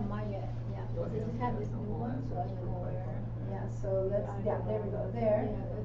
And the iPad doesn't have that. So on an iPad, what you're going to do, you're going to go to the apps and you're going to enter it. No, not Gmail. You're going to enter it in Mail app. It's the Mail app, not the Gmail app. It's the Mail app. So you're going to go over here to the default Mail app. Is your mail, okay? And you go to your accounts, here, mail accounts. Oh, I already have them. I already put them in there. Okay, good. You already did it. Okay, so we're going to click on Add Account. Everyone said yes, so that means you found it. Okay, Add Account. And we're going to go.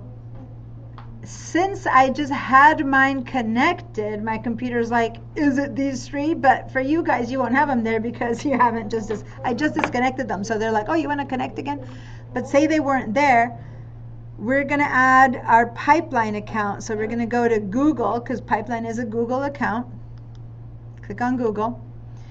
And Google says, well, you need to go to the browser to finish this. So we'll say, okay, open browser. So everyone, this is the step that we need to do together. People at home, the moment you're not with me, you need to tell me because I don't want to have to do this 10 times, which is what tends to happen because people fall behind and they don't tell me. So then we don't finish it. So from now on, we're going to use the yeses and the nos.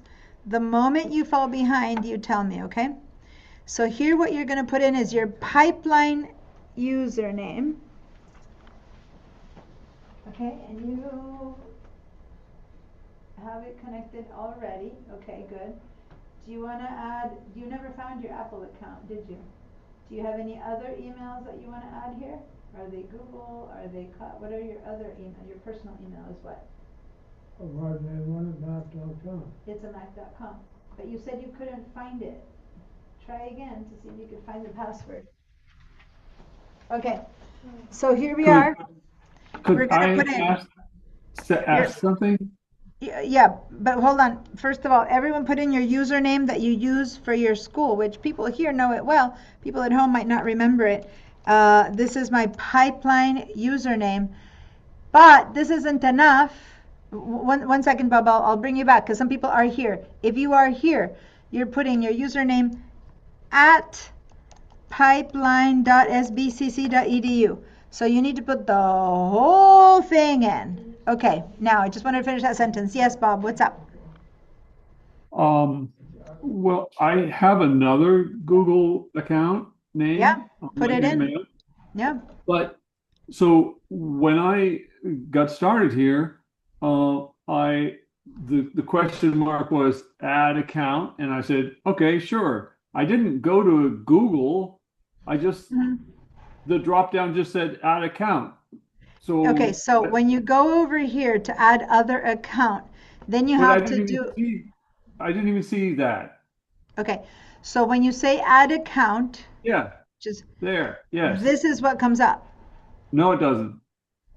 Okay, share your screen because in the years of doing this, it hasn't not shown that way. And let me see. There's always something new that can happen that I need to learn. Let's see what's happening to you. So you guys, you put in your entire pipeline at pipeline.sbcc.edu. And the next time it'll take you to school. Okay, so go ahead and say cancel there for a minute at the bottom. Oh. Yeah, so go for a minute and say cancel right here. I want to see why you're not getting the same thing that everyone else is getting. Just say down here, say cancel. Yeah. So this is, you're in Tahoe. Let me see, because I am doing this from Sequoia, and it's very possible that in Tahoe it's changed. So that's why I needed to see. Let me see. In Tahoe, if I say add account, you are right. In Tahoe, for the first time ever, they have simplified it. So I was doing it, I have two computers here. I have a Tahoe and a Sequoia. And Sequoia is doing it the way it's been done for, 20 years. Okay. But Okay. in Tahoe, okay, so here you need to put in your entire. Yeah. Okay. I can do that. Or it's, oh, I just wait, didn't- but look at underneath. It says choose from a list. So if you click right. choose from a list, it gives you that same list that we've always had. Well, I just typed in the pipeline Yeah. thing without. But see, you guys, now everyone, are you all looking? Because this isn't just for Bob. If you have Tahoe, it didn't give you these automatically, which is done forever. It just said enter your address or choose from a list. And so when you choose from a list, then you get that whole thing. Now, either way, it works. It's just that it takes one extra step, right? But it still works if you wanted to see Google. So go ahead and say open browser. And I'm going to stop your share. I'm going to keep sharing myself. Or I guess you can keep doing it yourself. Sure, go for it. And there you still have to put in your entire personal email, work email, pipeline email. The idea is we're going to do this once for each email, right? But let's do the pipeline one for now so everyone can see what happens. So it's your, whatever your pipeline username is, if you know it. Yeah. At pipeline.sbcc.edu.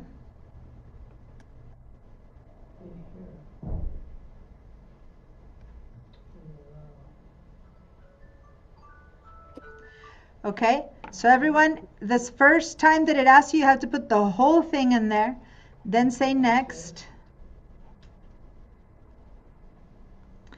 And it's going to open your SBCC front page. And here we only use the username, not the whole thing, just B. Debris or R. Gustafson or whatever your username is, okay? So sign in the way you normally sign in. So you can click on that little memory, yeah, and then go put in your password. So basically it's trying to check in, is this truly you? Do you have an account with Pipeline? So that's what it's doing. So I'm supposed to fill in this bottom one? Yeah, click in there. Click on the bottom one now. It'll ask you for your password, which you can either remember it or you can click on that reminder thing. This means that you've recorded it. So if you click on that, it'll put it in for you. But if not, you need to type it in, whatever you do. Okay. And then when you're done, you'll say login.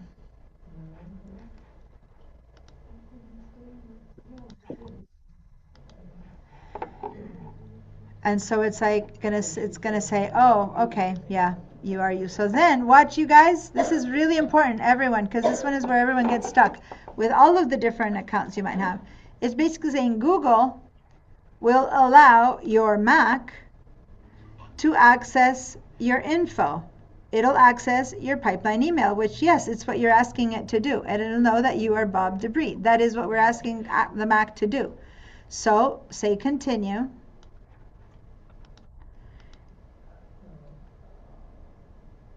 Now it'll say, basically the computer always wants to know, so are you okay? So say select all. Yes, of course, we can send emails from Mac. And then down at the bottom, if you say select all, you don't need to check, and then scroll down. Yeah. And say continue. And now you're done. Basically, Google will allow you to see these 4 things of its account on the Mac. Good. So you have installed your pipeline account. Now I back was up. okay. Now back up in this arrow. What? See that arrow up here? Oh, Back up. One time. And then here we are. We are in our internet accounts. You have your iCloud, your pipeline, a Google address that we're going to learn to put names on because Google is just Google. We can't tell. And then looks like you have a WestNet account. I don't know. yeah, So yeah, yeah. click But on this for I a don't have second. any. I have never received a message through iCloud as a email. I've never received Hold on. Let me explain. Because you have an Apple account, because you do, you could choose to use their email. You could have bobdebris@icloud.com. If you, just because, I think you can get 10 iCloud accounts. Okay?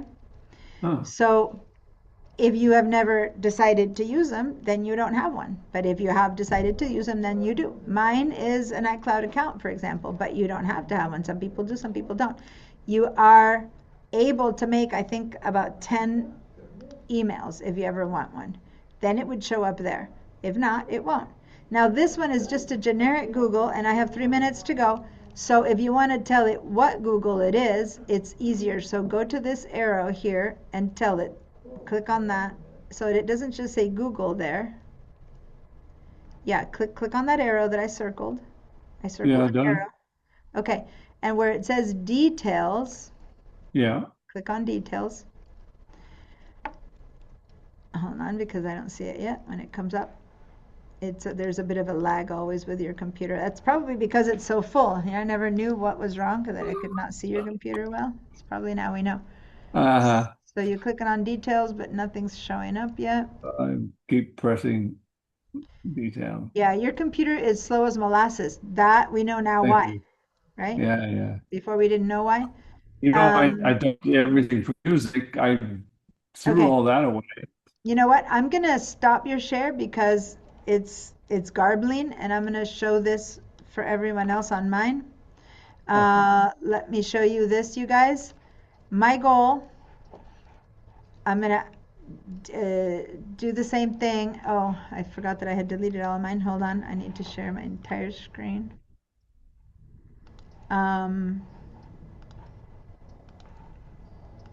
Whoops, Georgia's joining. All right, the class is over. Hi, Georgia. Thanks for joining us. I wanted to say that I want everyone to do this with all their accounts, and the class is over, unfortunately. Okay. So, but thanks for Sign in though. well, yeah, exactly. Thanks for joining to sign in right before we're done. We're putting in the pipeline account, which I believe you already have. Okay, so in that sense, that's fine. We're putting in as homework between here and Wednesday any other accounts that you have. Okay, so that's your homework, everyone, is if you have any other Google, Gmail, anything else that you have, you need to put them in here. And let me put in these numbers, 5804. So did my molasses thing work? It finally worked. Okay.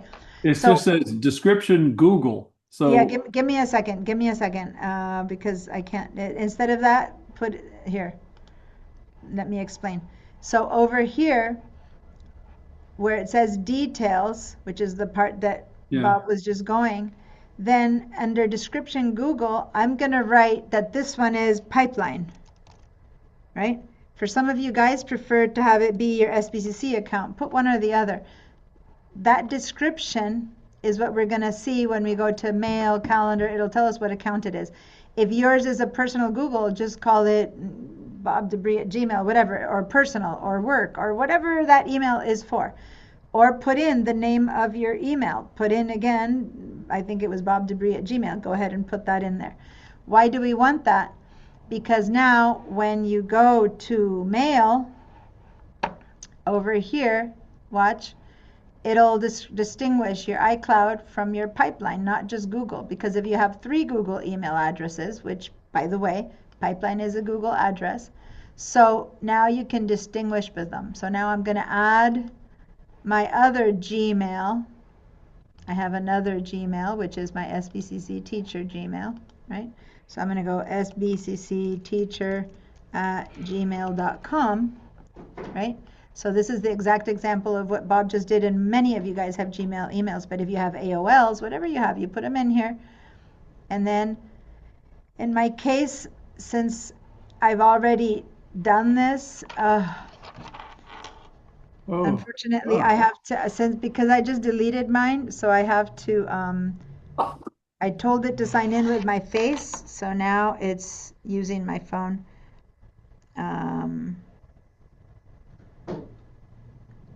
They want you to use your face, so now it's letting me, and I just pointed my phone at it instead of putting in a password.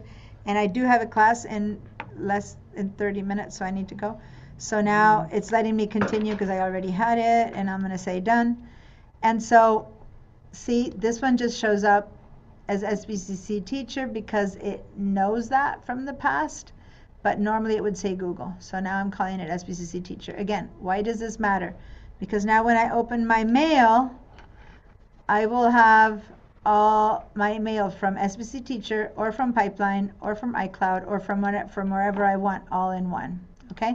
That we're going to keep doing that next week. Don't worry about that right now. All I want you to do is to keep adding all your accounts. Evelyn here, she has like 9 accounts. She just put them all in.